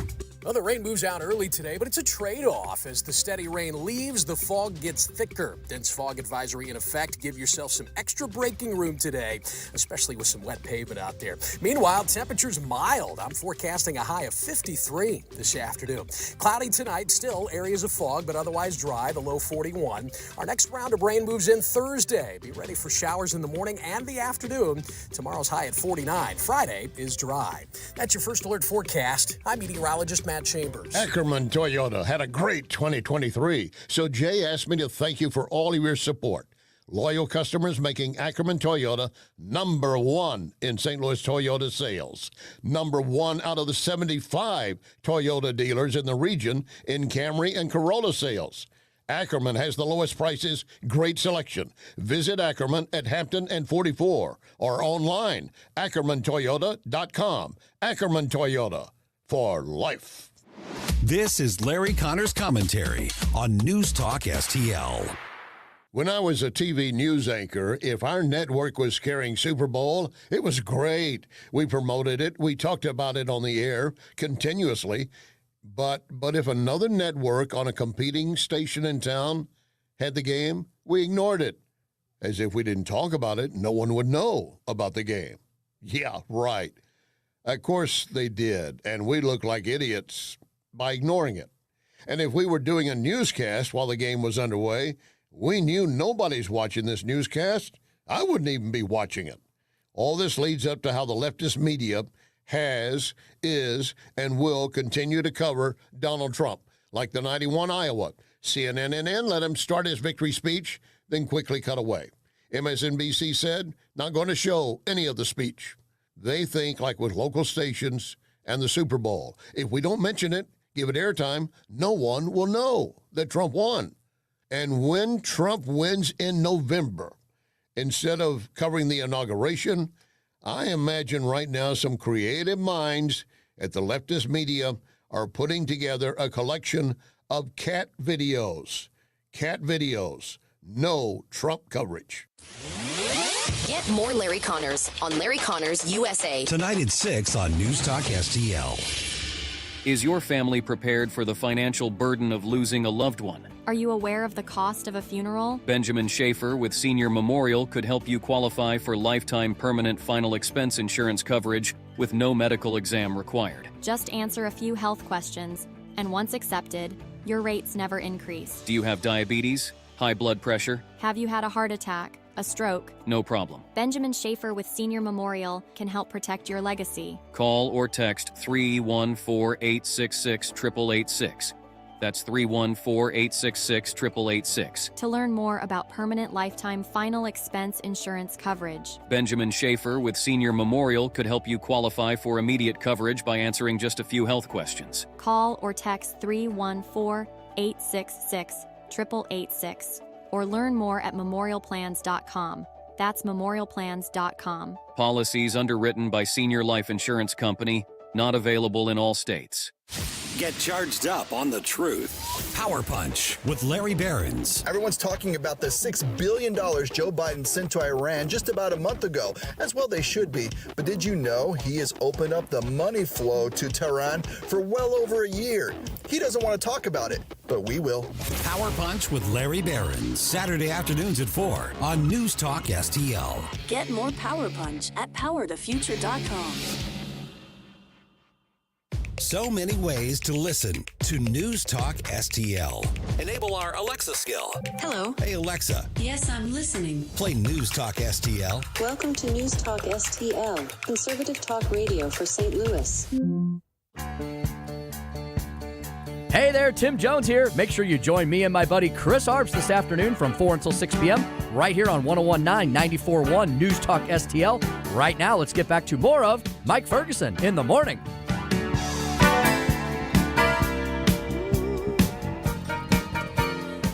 All right, bigotry on display at a governmental meeting, and it wasn't actually from the politicians. I'm going to tell y'all right now that the audio clips that I'm about to play really happened at the St. Louis County Council meeting last night. Mm-hmm. Happened at the location, governmental seat of power in the county that your tax dollars pay for. It's not a skit or a bit. This is not a skit. I didn't take something out of context from New York City or from Los Angeles or wherever. Mhm. This happened right here. We'll get to that in just a minute. Hearing this audio, it may get you hotter than the coffee you're drinking. Yeah, really. It's really embarrassing. It should be embarrassing to the entire community. Mm-hmm. But about 50 or so, according to the different reporters who were in the room, about 50 people went to that in order to protest. Which, you know what? You've got a right to protest for any stupid thing you want. Sure. This isn't about your right to protest. Yeah, you're allowed to do it. Yeah, your right to say stupid stuff. Mm-hmm. I'll defend that. I'll fight for your right to say stupid stuff. Absolutely. But I've got a right to say that what you're doing is stupid. And these people are absolutely disgusting. Yes. And they decided to completely take over a governmental meeting and not allow anything else to happen, at least for a little while. Then the police had to remove them. That's not violating their rights. No. They were violating other people's rights to speak to their government. Right. All right, so we'll get to that in just a second. By the way, we get a lot of comments on, I feel a little weird popping this in there in a topic this heavy, but a lot of the bump music, we get a lot of comments on the bump music that we use here. We've actually now got a special spot on newstalkstl.com. If you go to Mike Ferguson in the morning, you can get the list of the songs. So if you hear, what was that song? Like that last one, that not the Billy Joel one, but the one before that, somebody's like, I haven't heard that song before. Just go to newstalkstl.com, Mike Ferguson in the morning, and you can get the list of the bump music each day because we've had so many people comment on our bump music, which, ranges over decades. It's a thing. So, and you'll see the info on that song, which was Chaos by Mute Math, and a link to it so you can watch the video. Okay, there you go. Castell is a consummate professional and Yes. always keeps us bumping. Okay, so this happened last night at the St. Louis County Council meeting, or yesterday afternoon. So 50 or so people, and one of the speakers is a young woman by the name of Paige Mathis, it looks like. And so she secures her time to speak to the county council, which, by the way, on the agenda was a motion to approve a resolution recognizing International Holocaust Remembrance Day. Right. That's what's the business at hand. Right. Right. Or at least part of it on the agenda. On the agenda. And so 50 or so bigots show up, and this is part of what happened. And so what you're going to hear is the speaker speaking like you would expect, and then she goes into this bizarre mental illness display, and then you hear the chanting, and then you hear the chair literally calling for, okay, we got to get security over to take care of this. This is what happened, and it only gets worse from here, by the way. Sam Page funds genocide, and this council co-signs. Sam Page funds genocide, and this council co-signs. Madam Chair, excuse me, everybody. So if we want to make sure everybody can speak and we don't clear out this room, I need you all to recognize the decorum of this chamber. I'm asking you to wrap up your statement, ma'am. Has anybody changed their mind because somebody chanted or sang a children's melody? At this time, I'm going to ask. It's such a convincing argument, though, I Mike. know. I mean, why aren't you on her side yet? Because I have more than 3 brain cells to rub together. And so Yeah. they did. And all of a sudden, what happened at that meeting is suddenly there were no more Republicans and Democrats. There were people who were chosen. You had to choose which side are you on? Are you on good or evil? And to do this and what I'm going to play here in a minute that happened last night as well, I want to remind you, and I know you're saying, Mike, you just said this. This happened when the county council had before them a resolution to recognize International Holocaust Remembrance Day.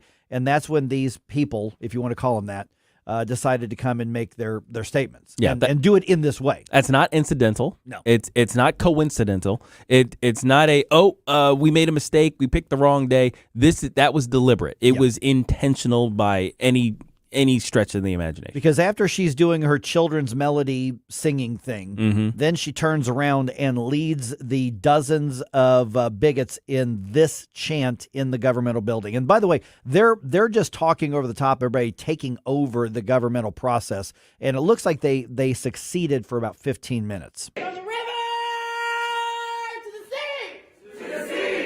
Palestine will be free. Be free. Palestine will be free. Be free. From the river to the sea. To the sea. Palestine will be free. Be free. Palestine will be free. Be free. Cease fire now.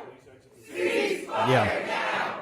Cease fire. And so the St. Louis County Police are coming in as security, and they're moving. And this dumb chick, begging to be arrested, sticking her wrists out, like, come on, handcuff me. She thinks she's going to be some kind of martyr. Yes. And so her picture's all over the place on social media and everything. So if you see her, treat her accordingly. Yeah, here's the attention you wanted. Right. Most of it's going to be negative. and it should be. And it should be. You know, these people don't have any ethics. This is somebody who has no morals. This is somebody who has simply chosen evil on so many different levels. But they took over the county council meeting for a little while. So the question then becomes, what's next? Because when you get to this level of mental illness and even just the evil, the mindset that comes with this, they truly act like they have the right and moral authority to do or say whatever they want, and nobody else has any rights when they are ranting. Absolutely. And this is what leads to physically dangerous situations. They are children throwing a tantrum. They're saying, okay, if you want us to stop annoying you, if you want us to stop yelling and chanting and upsetting everything and disrupting all of your processes, you're going to give us what we want. That's the current mindset that's running through. And it's only 2, maybe 3 steps away from give me what I want or I hurt you. Yeah. And we've already had a few situations where somebody was physically accosted, for the horrible crime of having an Israeli flag, and True. then they get attacked by these morons. But it just shows you that bigotry, anti-Semitism, it runs deep on the left here in the St. Louis area. I don't think that this is the fringe necessarily of the left. Oh no! I think and if you disagree with me on that, I'm definitely wanting to hear you out. But remember, this is the mindset that's gotten Cory Bush elected to Congress. Yeah, multiple times. Yeah, and we also need to remember what happens in history when anti-Semitism goes from the shadows to the forefront. Yeah, like what happens in historically speaking, every time anti-Semitism rises as a sort of public outcry, we end up in absolute social upheaval. Right. And I do not want to go where history says we're heading. There is an excellent display of just that, and we're talking going back thousands of years, at the Holocaust Museum in St. Louis. Now, yes, I know their programming tends to, with their speakers and everything, tend to lean left. I get it. I understand that. But their displays and their artifacts and their history is excellent, and you really ought to check it out. Absolutely. I mean, I wouldn't maybe skip the speaking series, but the museum itself, is sobering and very, very, very well done. All right, 314-912-1019. Hey, should we be cracking down on those temp tags again? No, leave them alone. I mean, look, I'm the rule follower. I originally was thinking, you know what? Yeah, get those guys. But with the new law coming through, it was like just let it. One of our friends is saying, "Come on, let's get these people." Well, all right, let's talk about it just ahead here on 1019-94.1 News Talk STL. But if you have any thoughts or reflections, we do have time to prioritize that at 314-912-1019.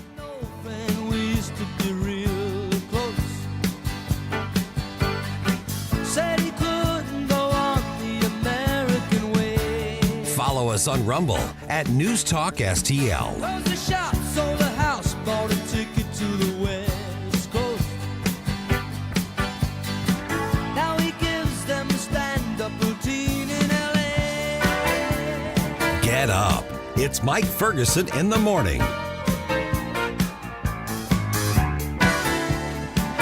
Tim Jones here. I'm with Eric from Newsteaders, Newsteaders Fine Jewelers. Eric, Newsteaders has been around since 1961. Tell us the story. Well, Richard started this 62 years ago, and we've stayed a local family-owned store since then. We've actually got 3 generations of Newsteaders working in the store. Richard, his wife, his daughter, and his granddaughter, and we all love what we do. We're kind of a St. Louis family tradition, and we do a lot of unique and one-of-a-kind custom pieces, as well as repairs. There's basically nothing that we can't do, and all of our work is done on site, so you can feel secure knowing that your jewelry never leaves, which is unusual now. And we can computer generate images of custom pieces if you want to go custom. We can take that old jewelry that you're not wearing, and we can turn that into something new that you absolutely love. Newsteaders, a St. Louis jewelry tradition since 1961. Stop by and find out why. 2961 Daughtery Ferry Road, or on the internet, wowdiamonds.com for Newsteaders Fine Jewelers.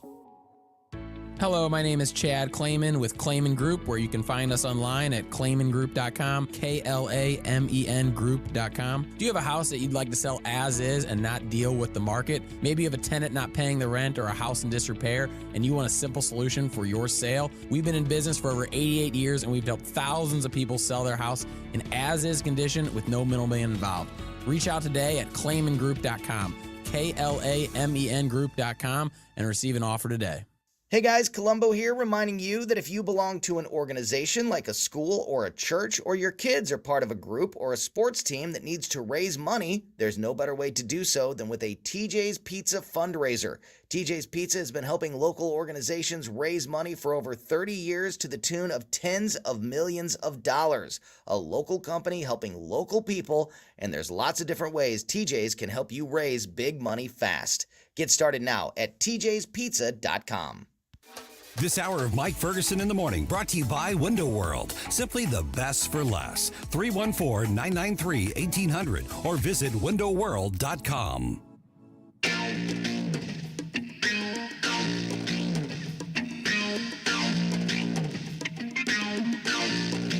Good morning, St. Louis. It's Ben Shapiro. I'll talk to you tonight at 11. But right now, back to the Mike Ferguson Show on the new conservative voice of St. Louis, 1019 and 94.1 News Talk STL. Goat Lady is one of our super News Talk rumblers. Super and fan. she says, I hate chanting people. I think there's a visceral reaction to particular chants. It depends on the chant. Like, for instance, here's a good chant, okay? Let's go Blues. Let's go Blues. Okay, good chant. Good chant. Yes, that's a good one. What we just played a little bit ago, bad chant. Right. So that's I get it. And the thing is like you said, nobody changes their mind. No, why would I? If my child is having a tantrum, which is the equivalent of the adult equivalent of it. My child's having, I am literally disincentivized from giving them whatever they want. Even if I was originally planning on giving them what they wanted, the fact that they're throwing a tantrum about it means I am not giving it to you, because I'm not going to incentivize this kind of behavior. Yeah, and you and I and Stell are talking during that last information segment, and you mentioned, and I said this is probably the only time that you use the word the right way. Right. When you said it triggers people. Right. That chant, little melody. Particularly the first one. Na na na na na na na. You remember You're somewhere in your lizard brain or your child brain that is back. You remember the first time you heard that, and it's a negative experience. You remember that the movie you saw where it was an echoey voice kind of in the distance, and there's eerie music. Little demonic pet possessed girl who came back from the dead. Yeah, he's like, oh my gosh, the bad guy's coming. I'm gonna die. Or on a playground, right? Or and then there's the playground. The playground is the other one, and I think that was probably the bigger memory for everybody. Some little a-hole calling some your friend of yours or you a name or something like that. That's usually what that's associated with. And so every time you hear it, it triggers that memory and I think the feeling that goes with it. I think so too, because when you said triggering, because normally we make fun of that word, but I'm like, I think it actually fits. Yeah, in this case right here. So, but the more important thing though is literally they were calling for the genocide and extermination of Jewish people. Yes, the river to the sea is a genocidal chant. That's what it is. That's not even that's not even debatable. Yeah, you can't separate it. Jeez. Which river and which sea are we talking about? All right, let's start with Dave here. Hey, Dave, you're on News Talk STL. Morning, gentlemen. How are you doing? Good morning. All right. Hey, I'm here too. You have to acknowledge the non-gentleman in the room. I'm not here to judge. How's it going? What you got? So this chant, I'm listening to this chant. It sounded familiar. I couldn't quite put my finger on it. And then I realized, the cadence, the number of lines and all of that. Do you know what they based that chant off of? It sounds like... The second one, you mean? The from the river to the sea. Oh, yeah, that one? Yep. Get low. Yeah. From the windows to the wall. Yep, I heard it. I heard it too. Are you kidding me? This is... I was wondering. Palestine will be free. Get out of here. Mike wasn't going to pick up on that, but I was hoping one of you guys out there, because it's not his kind of music. But I was going to say something, but I'm glad you're with me. Recognizing. I got you, man. I can't unhear it. From the river to the sea. Wow. Oh, is that? Wait a minute. Is that the song that's like till the sweat rolls down something? Yep. Yeah, it's that one. From the window to the wall. All bad. Yeah. Wow. Yeah, that whole thing. That's how creative they are. They have to not only be genocidal and maniacal, they also are ripping people off. Yeah, exactly. They're stealing party songs. Oh, no. Y'all have a good one. Mike just rage quit. Thanks, man.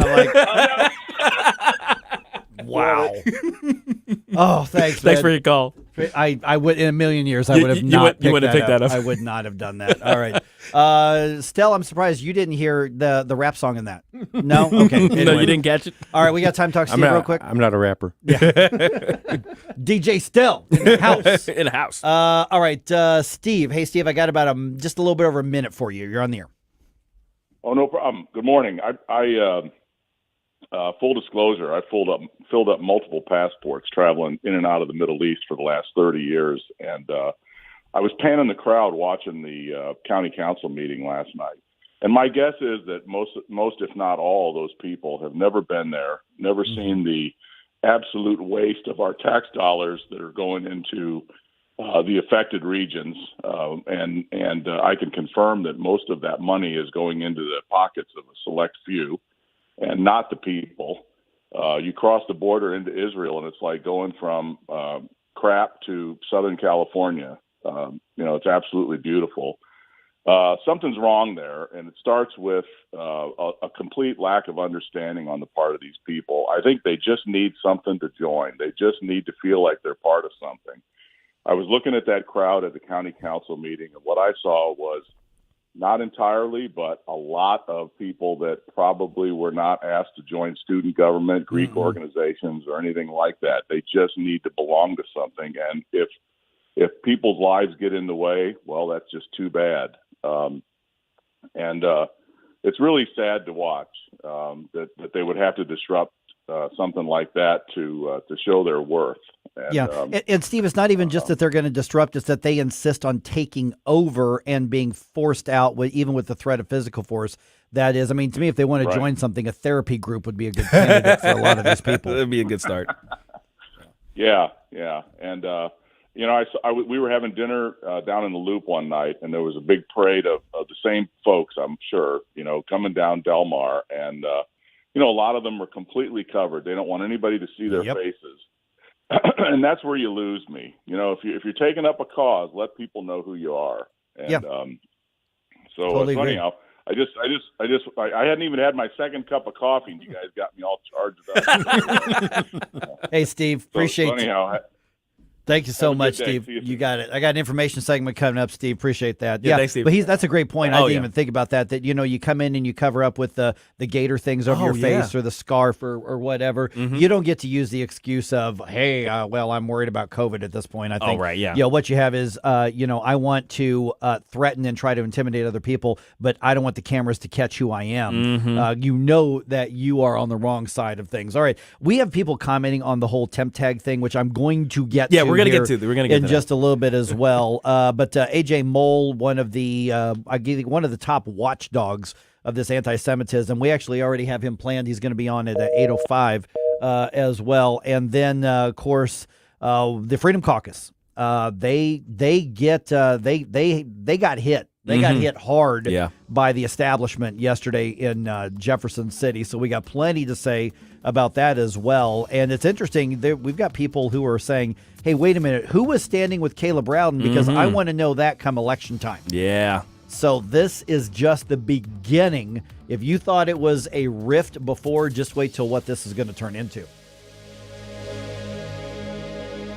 Hey, it's Tony Colombo. The new year is upon us, and the cleaning pros at Zero Res are starting things off with a bang with what I think is their best offer ever. Book a cleaning in January and mention the Colombo special, and you'll get 3 rooms of carpet cleaned starting at just $119, plus you can take $50 off an air duct cleaning.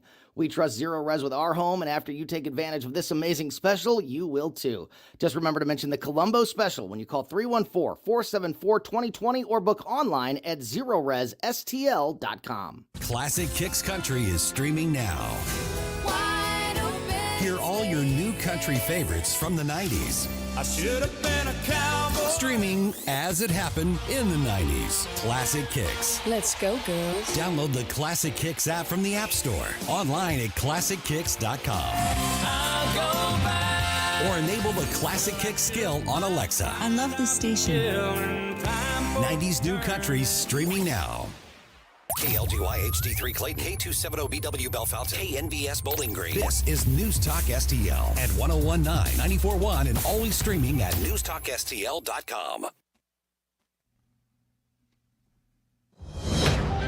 News this hour from townhall.com. I'm Rich Thomason. A Trump-Biden rematch looking more likely this morning now that Mr. Trump has cruised to victory in the New Hampshire primary. His win has the former president strongly suggesting that his lone GOP challenger exit the race. Trump easily won Tuesday's Republican primary in New Hampshire. You know, we won New Hampshire 3 times now. Three. But he used his victory speech to attack former UN Ambassador Nikki Haley, who finished second. Let's not have somebody take a victory when she had a very bad night. Haley is the last major challenger now that Florida Governor Ron DeSantis has ended his presidential bid. But Haley says she's staying in. I'm Donna Warner. Oregon's Democrat lawmakers rolling back parts of a law decriminalizing drugs. It's a sign that public opinion in Oregon has soured amid rampant public drug use and a fentanyl crisis. Democrats at the state capitol unveiled a new bill that would make the possession of small amounts of drugs a misdemeanor, allowing police to confiscate and crack down on drug use on sidewalks and in parks. The bill aims to make it easier to prosecute dealers, access treatment, and obtain housing. The bill would not apply to Oregon laws legalizing cannabis or psychedelic mushrooms. State Senator and Portland Democrat Kate Lieber tells the Associated Press it's the compromise path to make sure we're continuing to keep communities safe and save lives. I'm Jennifer King. Russia accuses Ukraine of shooting down a Russian military transport plane near the border between the two countries.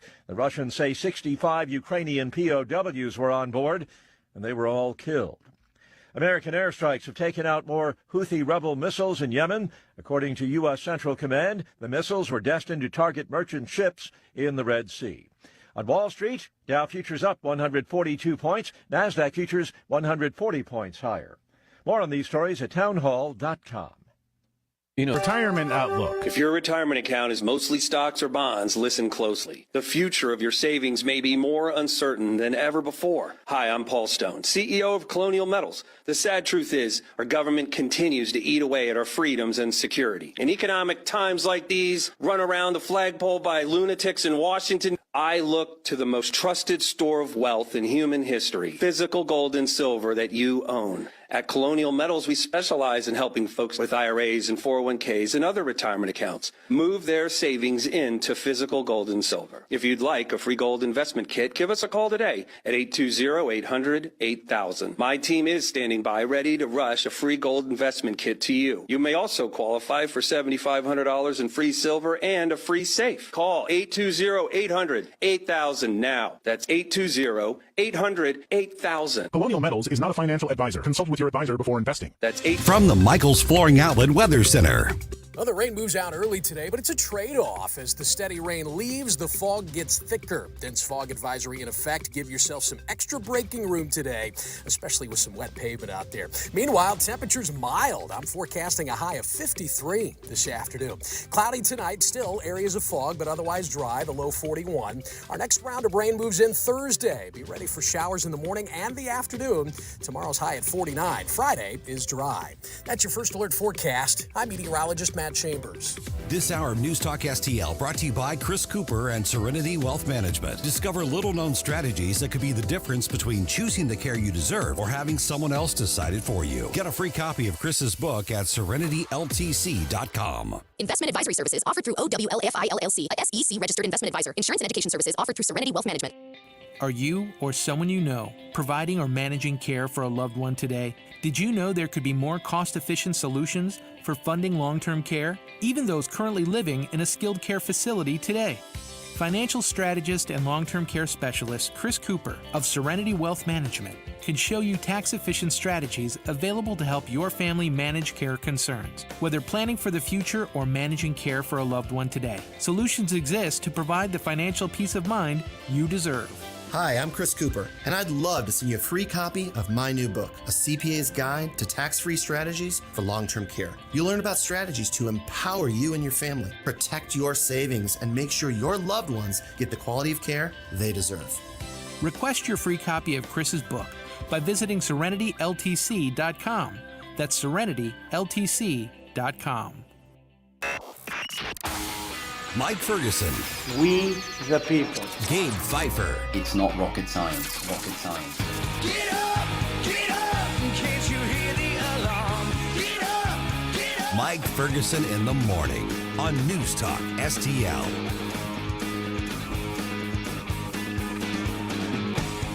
Okay, the Freedom Caucus just gets smacked by the establishment yesterday. Mm-hmm. And we're going to go into some basic details here around 8:20. And by Freedom Caucus, we mean the Missouri version. The Missouri Freedom Caucus, yeah. By the way, this has got the attention of the National Freedom Caucus, by the way. Mm-hmm. They were pointing it out, too. And they actually just took Caleb Rowden's statement himself, and they are tweeting it out saying, hey, we don't have to add anything to it. Look at this guy. Mm. So we're going to get into that a little bit later on here. But what this means is that the establishment in Missouri, which, from what I can tell, is the majority of the state legislature Republicans, the establishment has made it very clear, you better stay in the corner with that freedom stuff. Yeah. Yeah, they Freedom don't, they don't Caucus, like all that. Behave. Bad dog. Oh, yeah. That's probably more accurate to, Yeah. to how they're approaching this. And that's where we're at. I still do want to get to this thing Mark Harder pushing for the crackdown on Tag. because I've teased it a couple times. We just had so many people who want to talk about other stuff that's happening that I just haven't got to. But I am going to get to it. We'll get there, guys. We'll get to that probably next hour. Okay, it is 8:06 right now. I'm Mike Ferguson. I'd call A.J. Moll one of the top watchdogs for bigotry and anti-Semitism in the St. Louis area right now. A.J., I don't know if you meant for that to be where you ended up. I just think that's where you've ended up because of keeping a close eye on this. So I really appreciate you being on the program here right now. You were watching the county council meeting like a lot of people were last night. They're streaming it on video. Multiple reports say about 50 people. So we don't have just 2 or 3, Hamas club people at whatever university showing up there.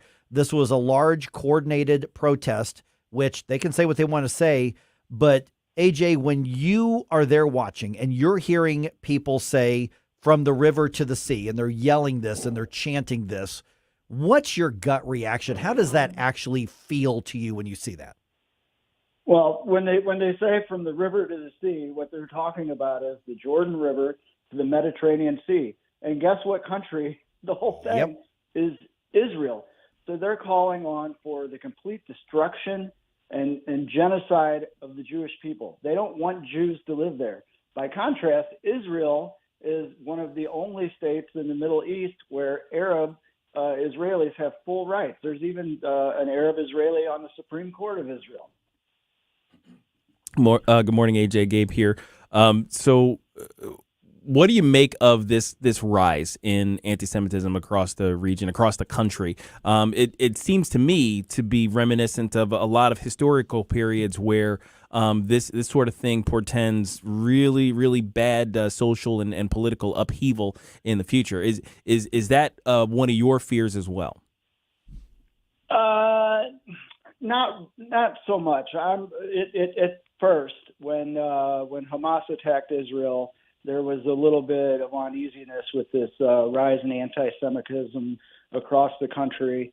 It's kind of starting to get to be status quo, and these people don't really have legs to get anything done, at least in the U.S. I mean, now they're supposed to be with the Democratic Party. They're denouncing Biden, and I saw one of the chief resident anti-Semites on Twitter the other day. She said, "Well, I'm going to vote for Donald Trump now." I'm like, what is going on with these people? It's crazy to me. So the Democrats are supporting Israel, except for the Squad, and we know the Republicans are going to always support Israel. It's our only Democratic ally in the Middle East. So I'm not too terribly worried. What I'm really worried about is if other countries start getting involved over in the Middle East, because so far they've kind of kept this just to Gaza. I mean, there's been isolated attacks here and there, but you also have to look at, I think in 1967, all the Middle Eastern countries attacked Israel, and by a miracle, guess what? Israel's still here.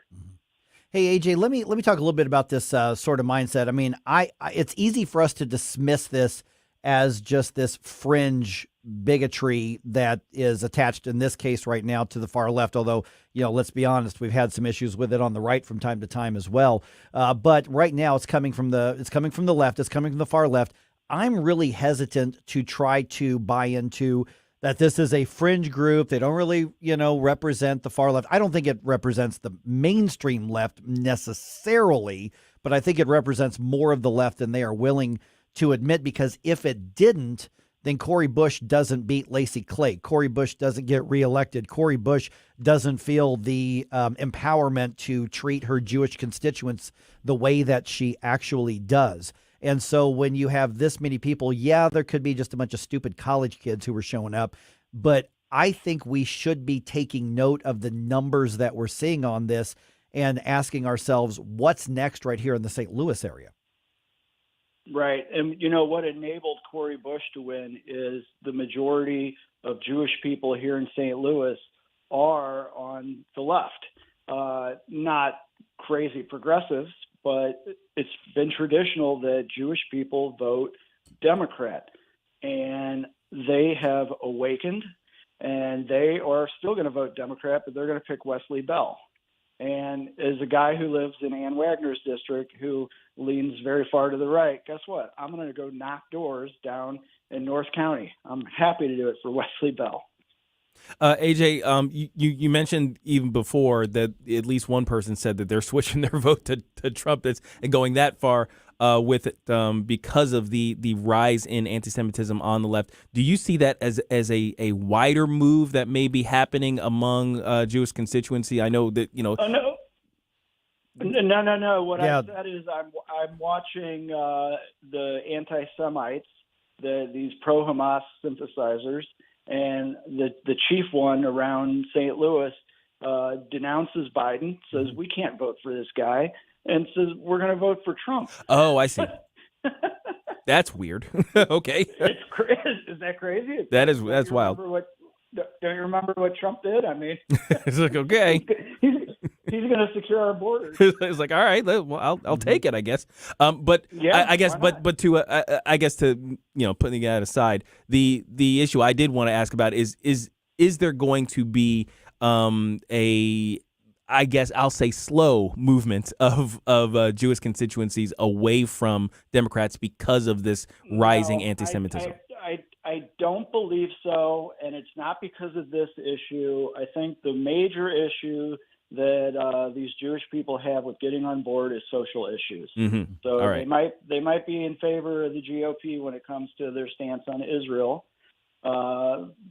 Might even be with their stance on fiscal conservatism. But when you get into abortion issues and you get into LGBTQIA, that kind of stuff, it's really hard to make that transition because Jewish people are very, very big into the social issues, social justice. Mm-hmm. And so that's probably why they voted for Cory Bush. And now they're finding out maybe that was the wrong option. Yeah, because, I mean, Wesley Bell's votes on those issues aren't really going to be different than Cory Bush's, but at least he's not anti-Semitic. I mean, that's really we're talking about. Exactly.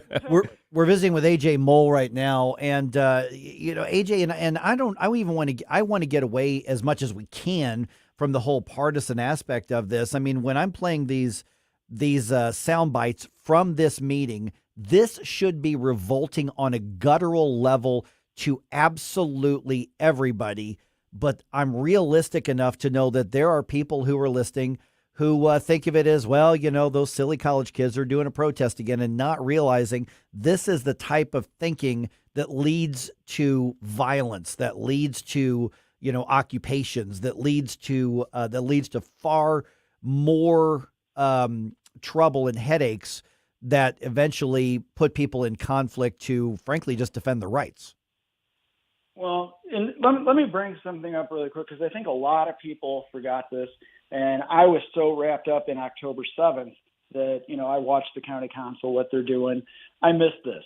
And on October 10th, so 3 days later, the county council passed a resolution. It's number 7157. You can look it up, where they unequivocally support Israel and condemn Hamas. Mm-hmm. Right. This is the same council now that all these people are trying to show up to and disrupt. They're not making any point. And the county council has signaled to their constituents, behind the scenes, we don't care what these people, they can come as much as they want. Everybody's got their right to free speech. We're not going to take up this issue. This is an international issue. The St. Louis County Council doesn't have any purview over what happens in Israel and Gaza. So why are you disrupting our business? We have to take care of things like we got to grill Sam Page on his logo debacle, actual local issues. So I think these people are wasting their time, and they don't realize that the county council has already come out. They said, we support Israel. We condemn Hamas. So what are you going to accomplish here? You're disrupting and making a show, a spectacle, and that's all they're doing. And they did delay the International Holocaust Remembrance Day resolution by a few days. They're not going to take it up on Friday. All right, AJ, we've already tagged you on our social media, man. Really appreciate you being on and just kind of rising up to the top of being one of the watchdogs of all of this. Because if I can't find it, I check your social media accounts, and you're all over, man. So appreciate what you're doing, although I'm sure it's putting you in a position that, you're catching a lot of flack from a lot of the bigots out there.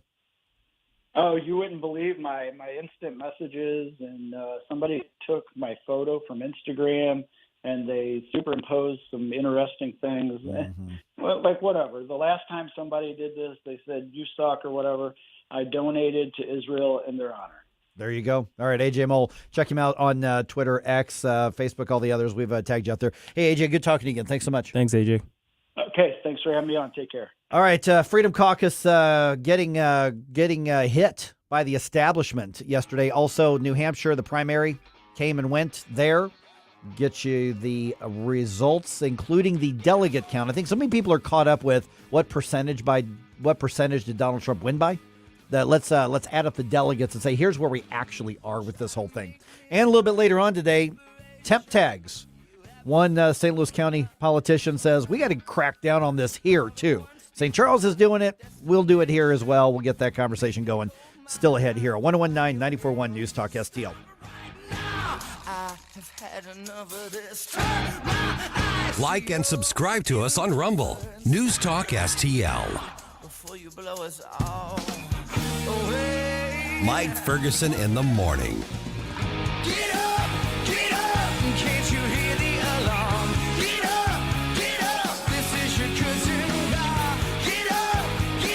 Tony Colombo here for Cadre Asset Management. A cadre is defined as a small group of people specially trained for a particular purpose or profession, and that is the role that Cadre Asset Management can play in your financial journey. Learn more about how they can help secure your financial future by following Cadre Asset Management on Facebook, or just go to cadreassetmgmt.com. Cadre Asset Management is a Missouri-based independent advisory firm licensed under and securities and investment advisory services offered through Founders Financial Securities LLC, a registered investment advisor, member FINRA SIPC. Hi, this is Ron Clutho. Join me for Groovy Grooves every Saturday to hear songs like this and memories that will take you back to a groovier place and time. Be sure to check out the playlist at newstalkstl.com for more Groovy Grooves. And now for something completely different.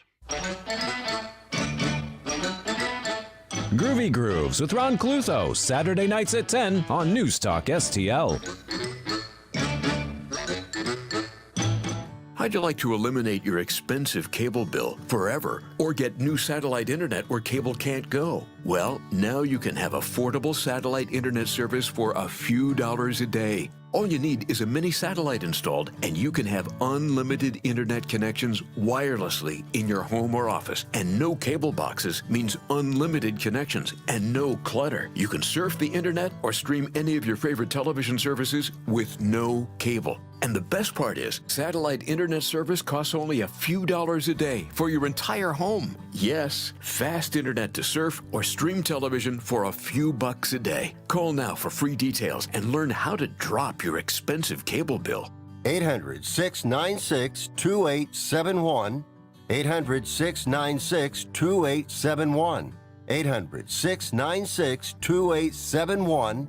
That's 800-696-2871.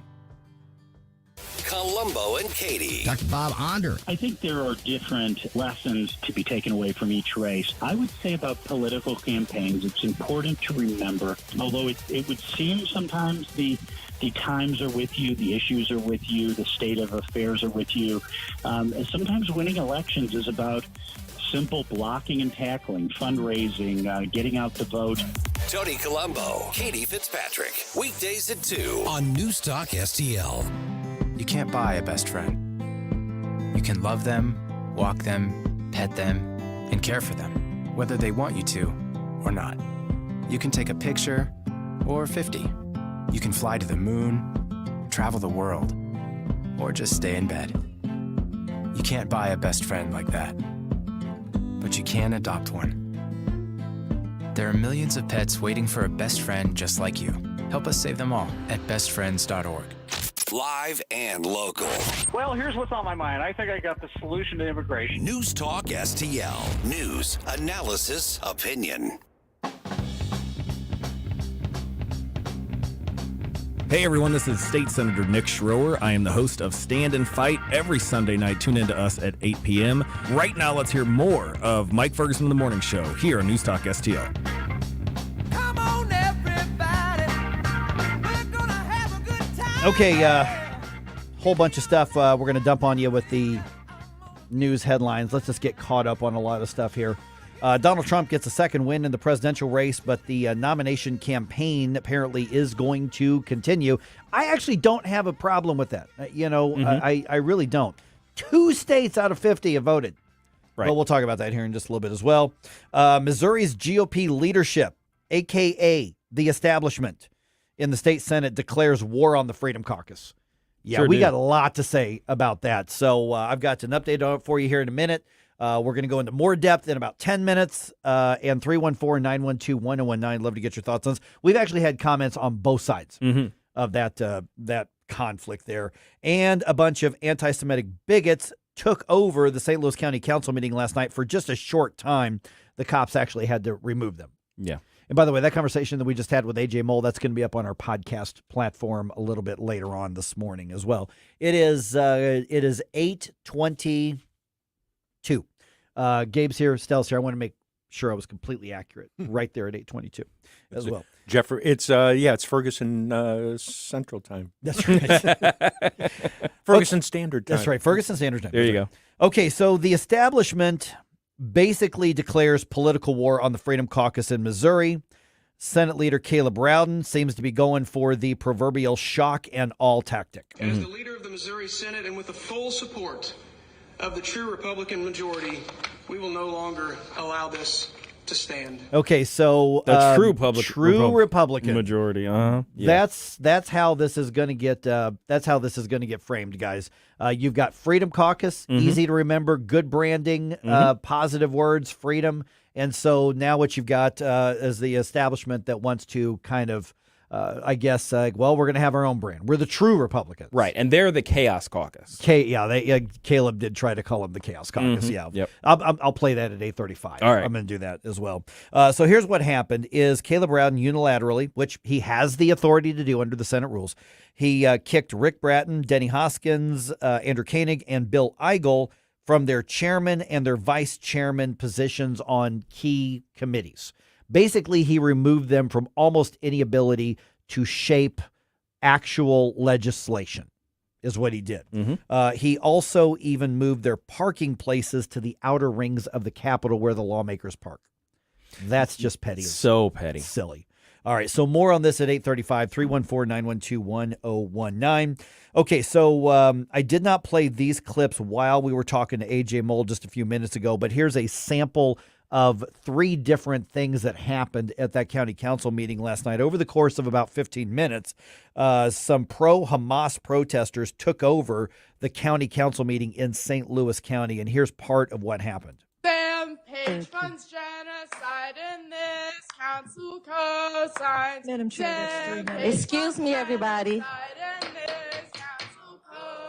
So if we want to make sure everybody can speak. So she's trying to be professional and polite instead of saying, hey, stupid, shut the F up. Which she should have said.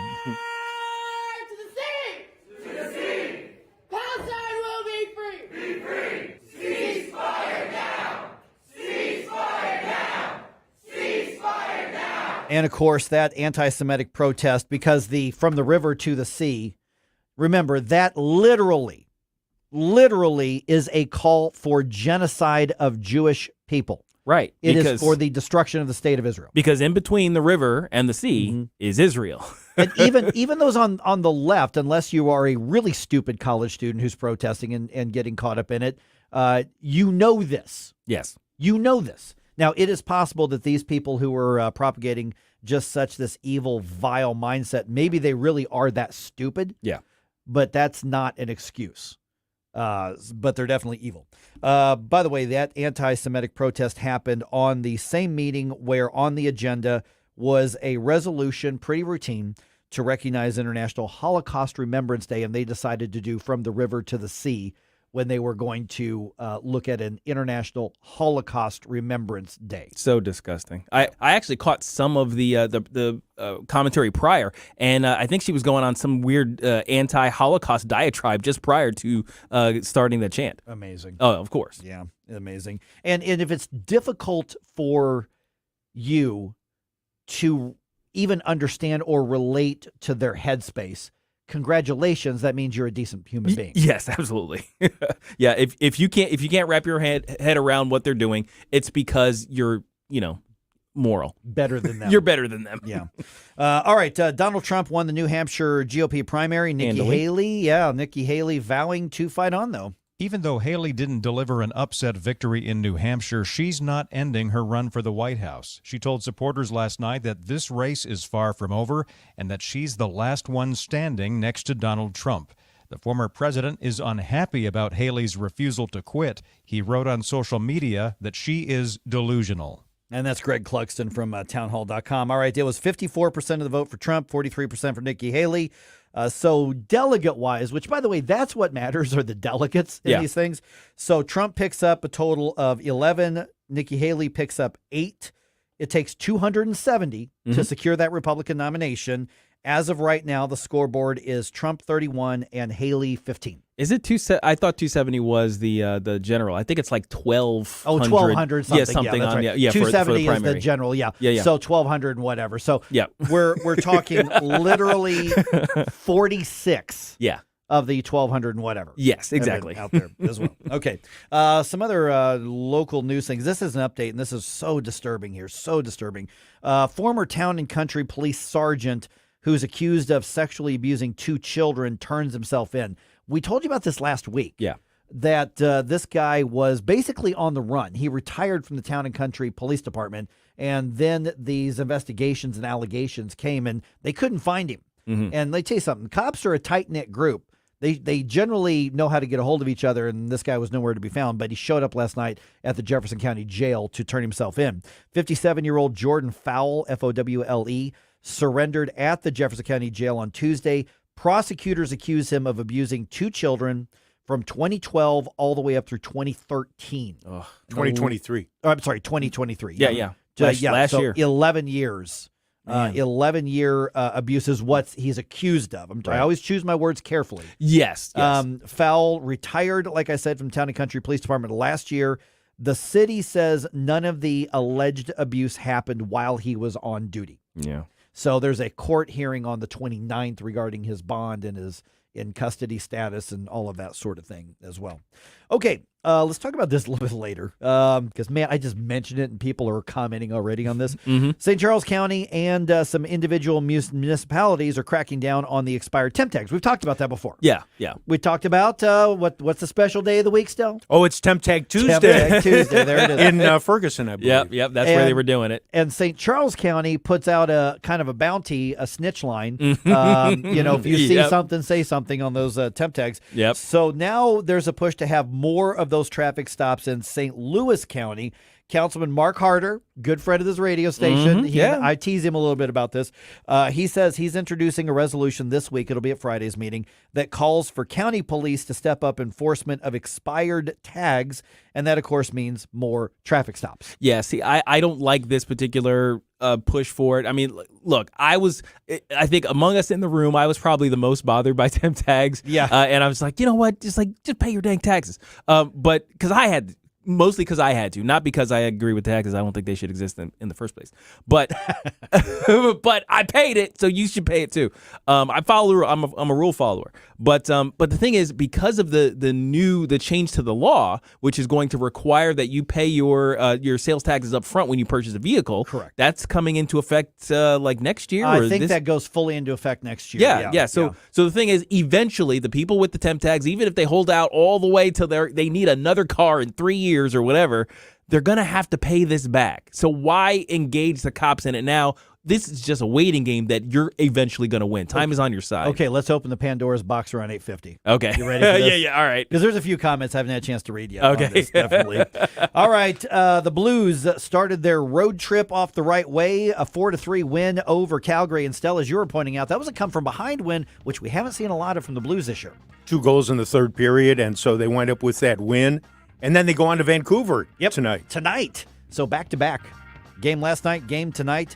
That game starts at 9 o'clock because they're way out west in Canada. So it's the late game for the NHL. That one is on ESPN+. Voting the class of 2024 for the Baseball Hall of Fame. Matt Holliday not in the class of 2024. He did not make it. Joe Mauer did make it. He was the third catcher to make it on the first ballot. So congratulations to him. Of course, Leland, former manager, was in there as well. Craig Biggio, I think, was the other one. And then there was one other, and I forgot who that was. Adrian Beltre. Adrian, that's right. Yep, Adrian Beltre, one of the great characters of the game, but also a great third baseman as well. Janice says Vancouver's going to be hard. Oh, I wouldn't doubt it. Yeah, the Canucks are 32-11-4. Yeah, that's pretty good. Oh, man. Yeah. That's pretty good. Yeah. That's pretty good. All right. 314-912-1019. It is the political throwdown. It is the establishment versus the Freedom Caucus. But let me tell you something. This isn't just a punditry thing. This is going to have a big effect on whether or not we actually advance things that will limit government and protect our rights and freedom, because the establishment doesn't want any part of that, apparently. So we'll talk about that just ahead here. We give you news, analysis, opinion, and more. Only on News Talk STL. Get up. It's Mike Ferguson in the morning. From the Michaels Flooring Outlet Weather Center. Well, the rain moves out early today, but it's a trade-off. As the steady rain leaves, the fog gets thicker. Dense fog advisory in effect. Give yourself some extra braking room today, especially with some wet pavement out there. Meanwhile, temperatures mild. I'm forecasting a high of 53 this afternoon. Cloudy tonight, still areas of fog, but otherwise dry, the low 41. Our next round of rain moves in Thursday. Be ready for showers in the morning and the afternoon. Tomorrow's high at 49. Friday is dry. That's your First Alert forecast. I'm meteorologist Matt Chambers. Fox News commentary. The Supreme Court ruled that Biden's border agents are allowed to remove the razor wire Texas is using to protect and defend its border. I'm Tommy Lahren. More next. Hi, I'm Martha Stewart.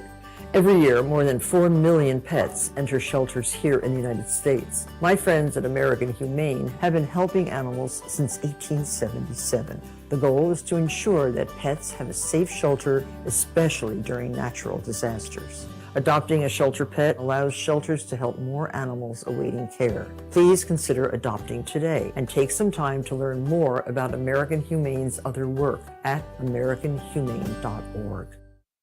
Administration swears up and down it wants to secure the border. We all know that's a lie. Example 502. Biden's DHS has been doing everything it can to slap down Governor Abbott and the state of Texas's efforts to secure it. Sadly, Biden is getting his way because this week the Supreme Court ruled that Border Patrol agents are allowed to cut and remove the razor wire installed by the state of Texas at the U.S.-Mexico border. The court ruled 5-4 that Texas was interfering with border agents and their ability to perform their duties. What? Talk about gaslighting. Biden is the one preventing his own border agents from their primary duty of protecting and securing our border. He has turned them into babysitters instead. And Texas has every right to defend itself, and the border the Biden administration has abandoned. I'm Tommy Lahren, and you can watch my show, Tommy Lahren is Fearless, at Outkick.com. Ackerman Toyota had a great 2023, so Jay asked me to thank you for all of your support. Loyal customers making Ackerman Toyota number one in St. Louis Toyota sales. Number one out of the 75 Toyota dealers in the region in Camry and Corolla sales. Ackerman has the lowest prices, great selection. Visit Ackerman at Hampton and 44 or online, ackermantoyota.com. Ackerman Toyota, for life. Hey, Tony Colombo here for Gutter Pros. When Christine and I bought our new house, we knew the gutters were an issue, and after meeting the Gutter Pros team, we knew that they were right for us. Gutter Pros is your all-in-one gutter service team that offers a variety of affordable solutions, and they even offer free estimates, so there's no cost to you to find out if they are right for your home, just like they were for ours. If you're having a problem with your gutters, contact the Gutter Pros now, because with Gutter Pros, water goes where they tell it to. Call them at 314-656-7195 or visit gutterpros.com.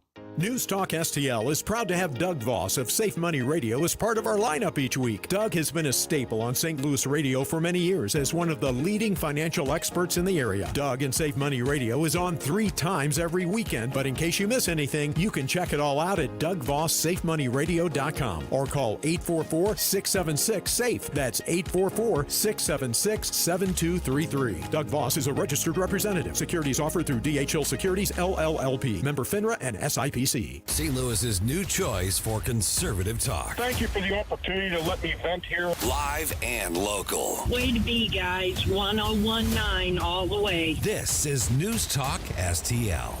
I am home. Dan Bongino here. Keep it on News Talk STL because my show starts at 11 a.m. Right now, it's back to Mike Ferguson in the morning. Open the door, baby, turn on the light. We're gonna have a party tonight for a rocker. For a rocker.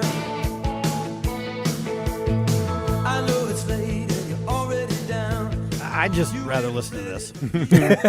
Little Jackson Brown. Yeah. From 83. Boy, the years are flying by. 83. Wow. My little sister was 3 years old. By the way, Gabe, I know you don't have to worry about this, but you're in a room here with 2 other guys who got haircuts yesterday. Oh, yeah. It's true. Yeah. It's true. Nice. You guys are looking spiffy. Dapper.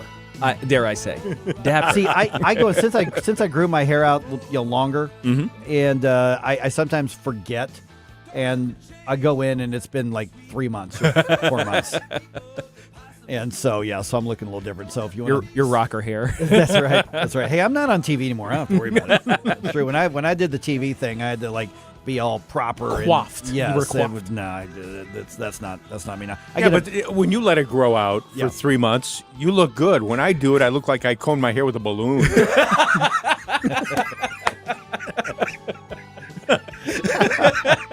That's a great visual. See, my wife's going to get back on Friday, and she's going to be like, "Where's the rest of your beard, and where's the rest of your hair?" Yeah, you're going to figure out. She's going to go, "What did you do?" That's right. That's never a good reaction.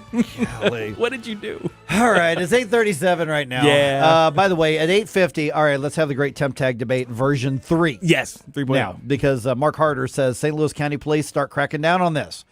Rachel and I were at Breadcoat. We're Panera now.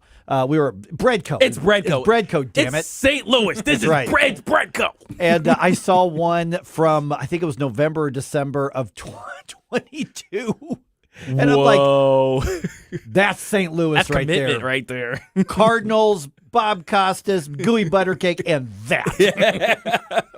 So Mark says, no, we need to eliminate that part of our way of life. All right, we'll talk about that Let later. your temp tag expire and grab a toasted Rav. I'm all for the toasted Rav, man. Okay, so here's where we're at with things coming to a head really, really quickly in the Missouri legislature, particularly in the Senate. And I'm kind of reminded we had Tony Lavasco on Monday. Yeah. Of course, he's a state representative. And you asked him, I think, Gabe, you said, what are you expecting this week in the legislature? And he goes, a lot of yelling in the Senate. Yeah. And I don't think he had any idea what was coming. I don't think he was totally serious. I mean, he was a little serious. Well, he was serious and like nobody's going to get along and nothing's going to get done. Right, in that sort of way. But I don't think he realized how prophetic his words were going to turn out to be. So here's where we're at right now is an announcement came from Caleb Rowden, the Senate leader, and he took 4 of the Freedom Caucus members in the Senate and basically wiped them off of any sort of leadership or influence map with one fell swoop. Yeah. Here is part of his reasoning at his press conference where he had a number of Republicans behind him, some of them pretty conservative, right behind him. The Chaos Caucus has chosen to use the Missouri Senate as a place to try and salvage their languishing statewide campaigns and intentionally destroy the institution in an effort to claim that the game is rigged against them. Okay, now, first of all, this was done under the guise of official business, and Caleb Rowden is running for Secretary of State. So he was one of those statewide campaigns he's talking about is one of his opponents in the primary. Yeah. It's so gross. The whole thing is really dumb. It reminds me of some sort of power hungry mid-level commander going around stripping people of their ranks and things like that and yelling at them in their faces because they dare ask him to do his frickin' job. So let's talk about what this actually means. We've been frustrated. I say we, I'm talking about conservatives. I'm talking about small L libertarians. I'm talking about all of us who are on that free market, limited government, constitutional government side of things. Did I know that there was going to be static when the Freedom Caucus formed? Well, of course. Of course. Yeah. Clearly. As a pundit, I'm thinking, hey, that's going to give us some spicy stuff to talk about. But this isn't about that. I always want, listen, I'm good enough at this. I've done this long enough. I can take a topic that seems mundane and explain why it matters to your life. Right. Okay? Because I don't pay attention to the stuff that doesn't really matter, that's just really wonky. So I'm not worried about making things interesting. I'm more worried about finding the things that matter. Yes. And so I'm confident after a couple of decades of doing this that I can do that. What I did not expect here was a Freedom Caucus that says, we're serious. You will not drag your feet. We will not go along to get along, because what has happened is you've got a whole bunch of, and it's in the leadership in the legislature, them saying, yep, no, I support initiative petition reform. I'm absolutely pro-life. No, I don't want those kids abused by those gender ideology clinics. And they say all these right things. And gosh darn it, we just ran out of time in May. And you can only do that so long before people go, wait a minute, there's a pattern here. Yes. And the complaints start up late April saying, wait a minute, these bills that you said you're supportive of, why are they languishing back here? Well, we just got to get a few other things done. Hey, it's late April. Why aren't these things moving forward? Well, we may not have time. We may have to get to it next year. Hey, we're a few days away. We haven't even gotten this to a vote yet. Well, just the way it goes, there's only so much we can do. Hey, we really tried. Vote for me. Give me your campaign donation. By the way, I'm running for statewide office, and I really supported all this. Give me credit for it, when what really happened is you bottlenecked it and didn't get core, conservative, constitutional, and moral things done. So the Freedom Caucus comes in, and you've got the rowdy kids who come in and kick the door down and say, we're calling you out. Right. Well, how dare you? And so now they've been removed from their committees. And we talked to Bob Onder a little bit earlier, former state senator, currently running for lieutenant governor, although he said, his words, the next time we chat, there may be an announcement about the 3rd congressional district. So we'll see what happens there. And so he comes in and says, you remove those chairmanships, that means that your ability to shape this legislation goes away. Caleb Rowden, in one fell swoop, said, you're part of the Freedom Caucus. You don't get to have a say anymore. So he's basically thrown down the gauntlet and telling Republicans, you choose the Freedom Caucus or you choose the establishment. And that's where we're at. Now, to the uninitiated here, the Freedom Caucus didn't come out guns a-blazing this session out of nowhere. This has been brewing for a long time. The old saying is, fool me once, shame on you. Fool me twice, shame on me. Well, the thing is, we're 3 legislative sessions in to not doing the big red things that we sent all the red politicians to Jeff City to get done. With the same excuses. So here's the thing. Right now, this year, we are fighting a battle for the lives of the unborn in trying to keep this referendum off of the ballot or we might actually have to defeat it in the actual election itself. Which will be difficult. The possibility of abortion. Currently, we are a pro-life state. We are one of the first pro-life states, if not the first pro-life state post-Roe. Thank you, Nick Schroer. Thank you, Nick Schroer. And it's entirely possible that these outside forces are going to bully their way in and change our Constitution to turn us into a place where abortion is legal up to freaking birth and enshrined in our Constitution. Now, we would not be in danger of any of this if the Caleb Rowdens of Missouri had stepped up and done what we sent them to Jeff City to do 2-3 sessions ago. Mm-hmm. And he's the one who also was involved in watering down the bill to protect children from the gender ideology butchers at Wash U. Right.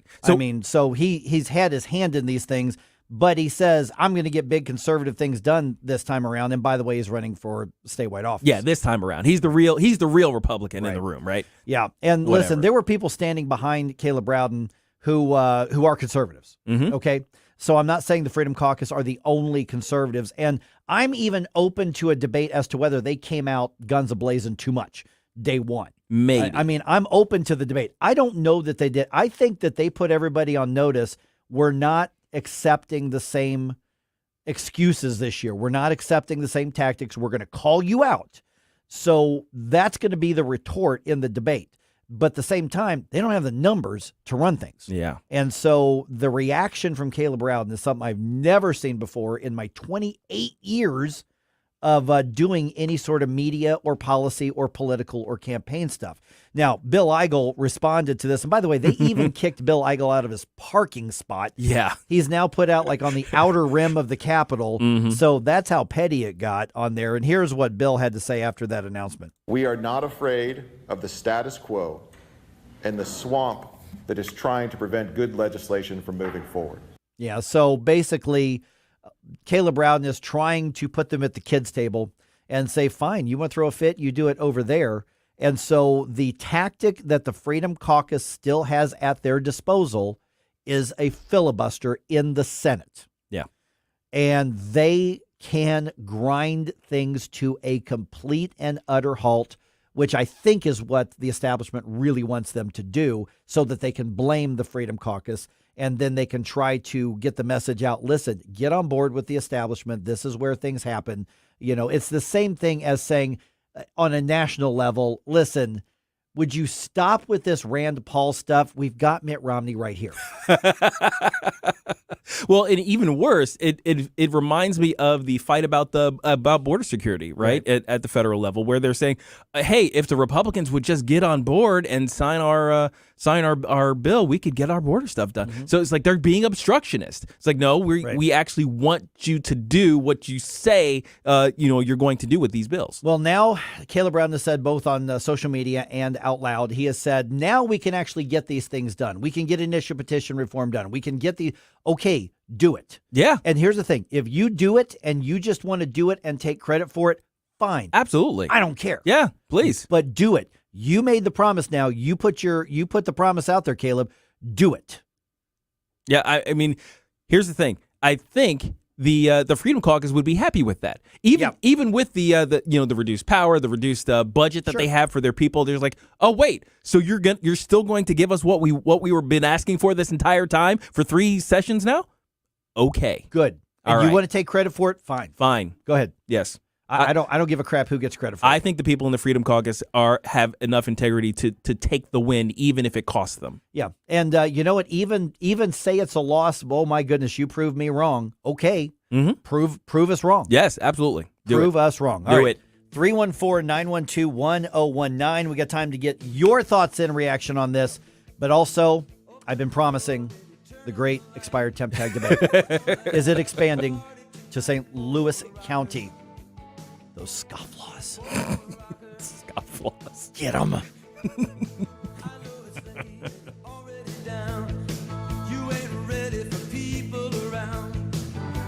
We give you news, analysis, opinion, and more. Only on News Talk STL. Whatever life may hold in store, things will happen that you won't be ready for. I got a shirt so unbelievably bright. Get up. It's Mike Ferguson in the morning. Congratulations to everyone at Connor Roofing. We chose the Connor Roofing team for our National Best of the Best Award for customer satisfaction without telling anyone at Connor Roofing, based on over 30 years of fantastic customer reviews. Rob and Kathy Connor and their team deliver very high quality roofing, siding, gutters, storm damage restoration at a fair price with integrity. Connor Roofing has had an A+ rating from the Better Business Bureau for years. Count on Connor. For an estimate, please visit ConnorRoofing.com. That's CONNER roofing.com. Hey, it's Columbo and Katie inviting you to join us, plus Mark Close and a whole bunch of our musical friends, Saturday, January 27th at Westport Playhouse. Our band, Mark's band, and Lenny Mink will be joined by some very special guests for an awesome night of music for a great cause. All proceeds go to Thrive St. Louis. Get your tickets now at westportplay.com and join us for a great party January 27th at Westport Playhouse. Brought to you by Weber Chevrolet. Tickets on sale now at westportplay.com. Attention! This is a public notice from the Social Security Disability Helpline. If you're one of the millions of Americans who are disabled and unable to work, you may be eligible for disability benefits from Social Security. Receiving benefits is your right. If you suffer from physical or mental disability, whether you're applying for the first time or you've already been denied, we can help. We'll evaluate your situation and deal with Social Security on your behalf. Best of all, there's no fee until you receive your benefits. Remember, we only get paid if you win your case. There are many reasons and conditions that may make you eligible for disability benefits. Many of them you may not be aware of. So if you're disabled and unable to work, call now to get started with your free, no-obligation consultation. 800-797-0711. 800-797-0711. 800-797-0711. That's 800-797-0711. The Vic Porcelli Show. Former Speaker of the House Tim Jones, who's also our afternoon guy, will analyze the New Hampshire primary. He'll be with us Tuesday at 10:05. Weekday mornings at 9 on News Talk STL. Hey, this is Larry Connors. Make sure you're listening later today at 6 o'clock on News Talk STL for my show, Larry Connors USA. Now, back to Mike Ferguson in the morning.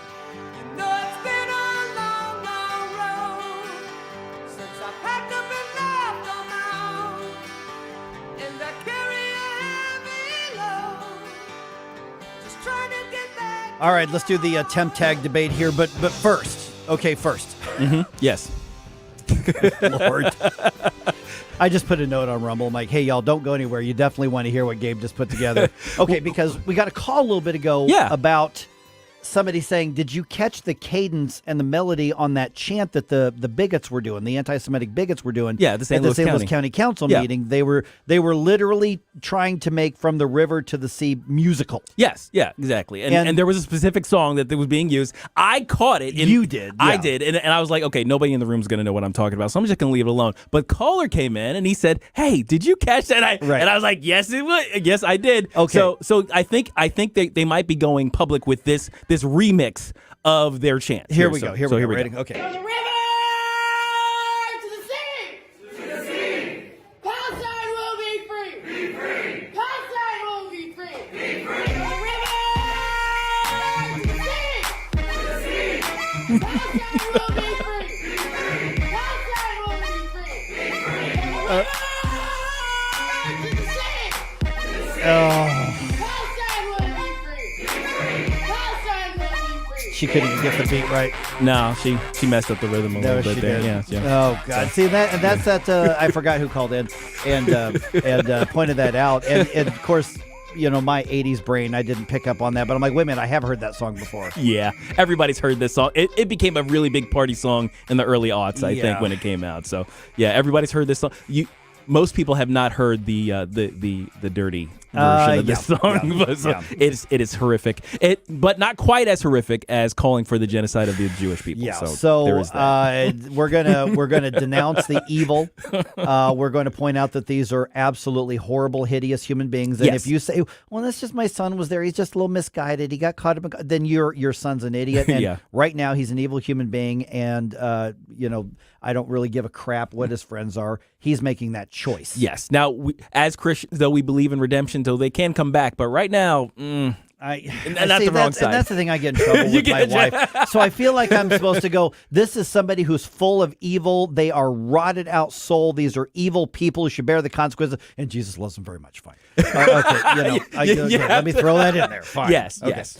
All right. So Mark Harder from friend of the station here, and he announced that he's going to be filing a resolution, or presenting a resolution, I should say, that he's hoping that they're going to look at on Friday, that would essentially expand the crackdown of temporary tags right out in the St. Louis area. Now, again, this is part of our way of life here, okay?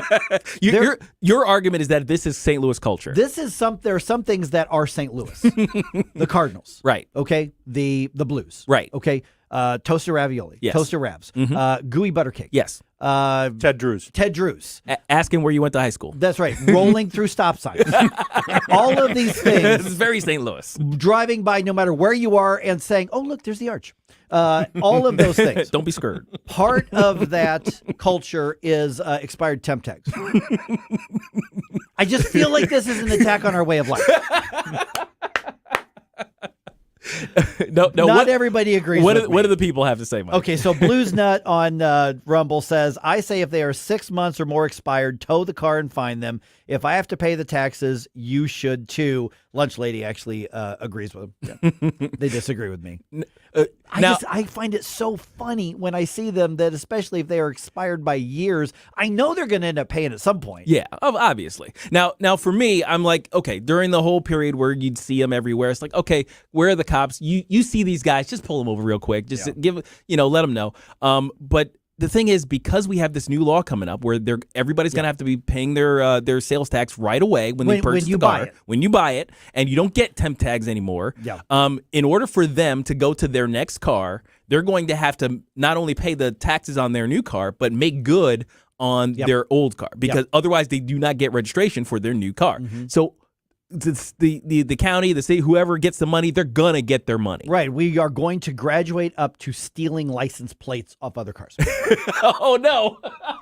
So you think that's going to be the cultural change? And here's the thing: is that they stopped pulling people over during the COVID shutdowns because they were afraid of police officers getting COVID. Or get sneezed on apparently, or something. because apparently, if you had an expired tag, it was a COVID-related car. I don't know. COVID-related car stuff. And some of my buddies who are cops, they tell me, they're like, they say if it's a month or more, we'll probably pull you. If it's over 2 months, a couple of them, they said, yeah, we're going to pull you over. They're like, if it's less than a month, we don't care. Right. I mean, and I bought my car and I thought my tags were going to expire at the end of the month. Mm-hmm. And then I realized it was actually like the 18th or something like that. Okay. So not about quite the end, like about kind of the middle. The 22nd or so, I'm like, oh, crap, I got to go. And so mine are fine. Yeah. But it is about, and Mark says, if he's very honest about it, he goes, hey, these are people not paying their taxes. It's true. St. Louis County. It's a revenue thing. Yeah, it is. It is 100% a revenue thing. Yeah. And of course, they're also pointing out that the county has a big budget deficit because they can't stop spending so much money. Yeah, and that's the thing that really gets me, because as much of a rule follower as I am, I don't care for these taxes to begin with. So, kind of a little bit of a screw yourself there, county, in the back of my head, even though I want people to follow the rules like I did. I know. It's my amusement. I see it, and I just don't get worked up over it, even though I pay the taxes and I pay them on time, and I don't like him any more than you do.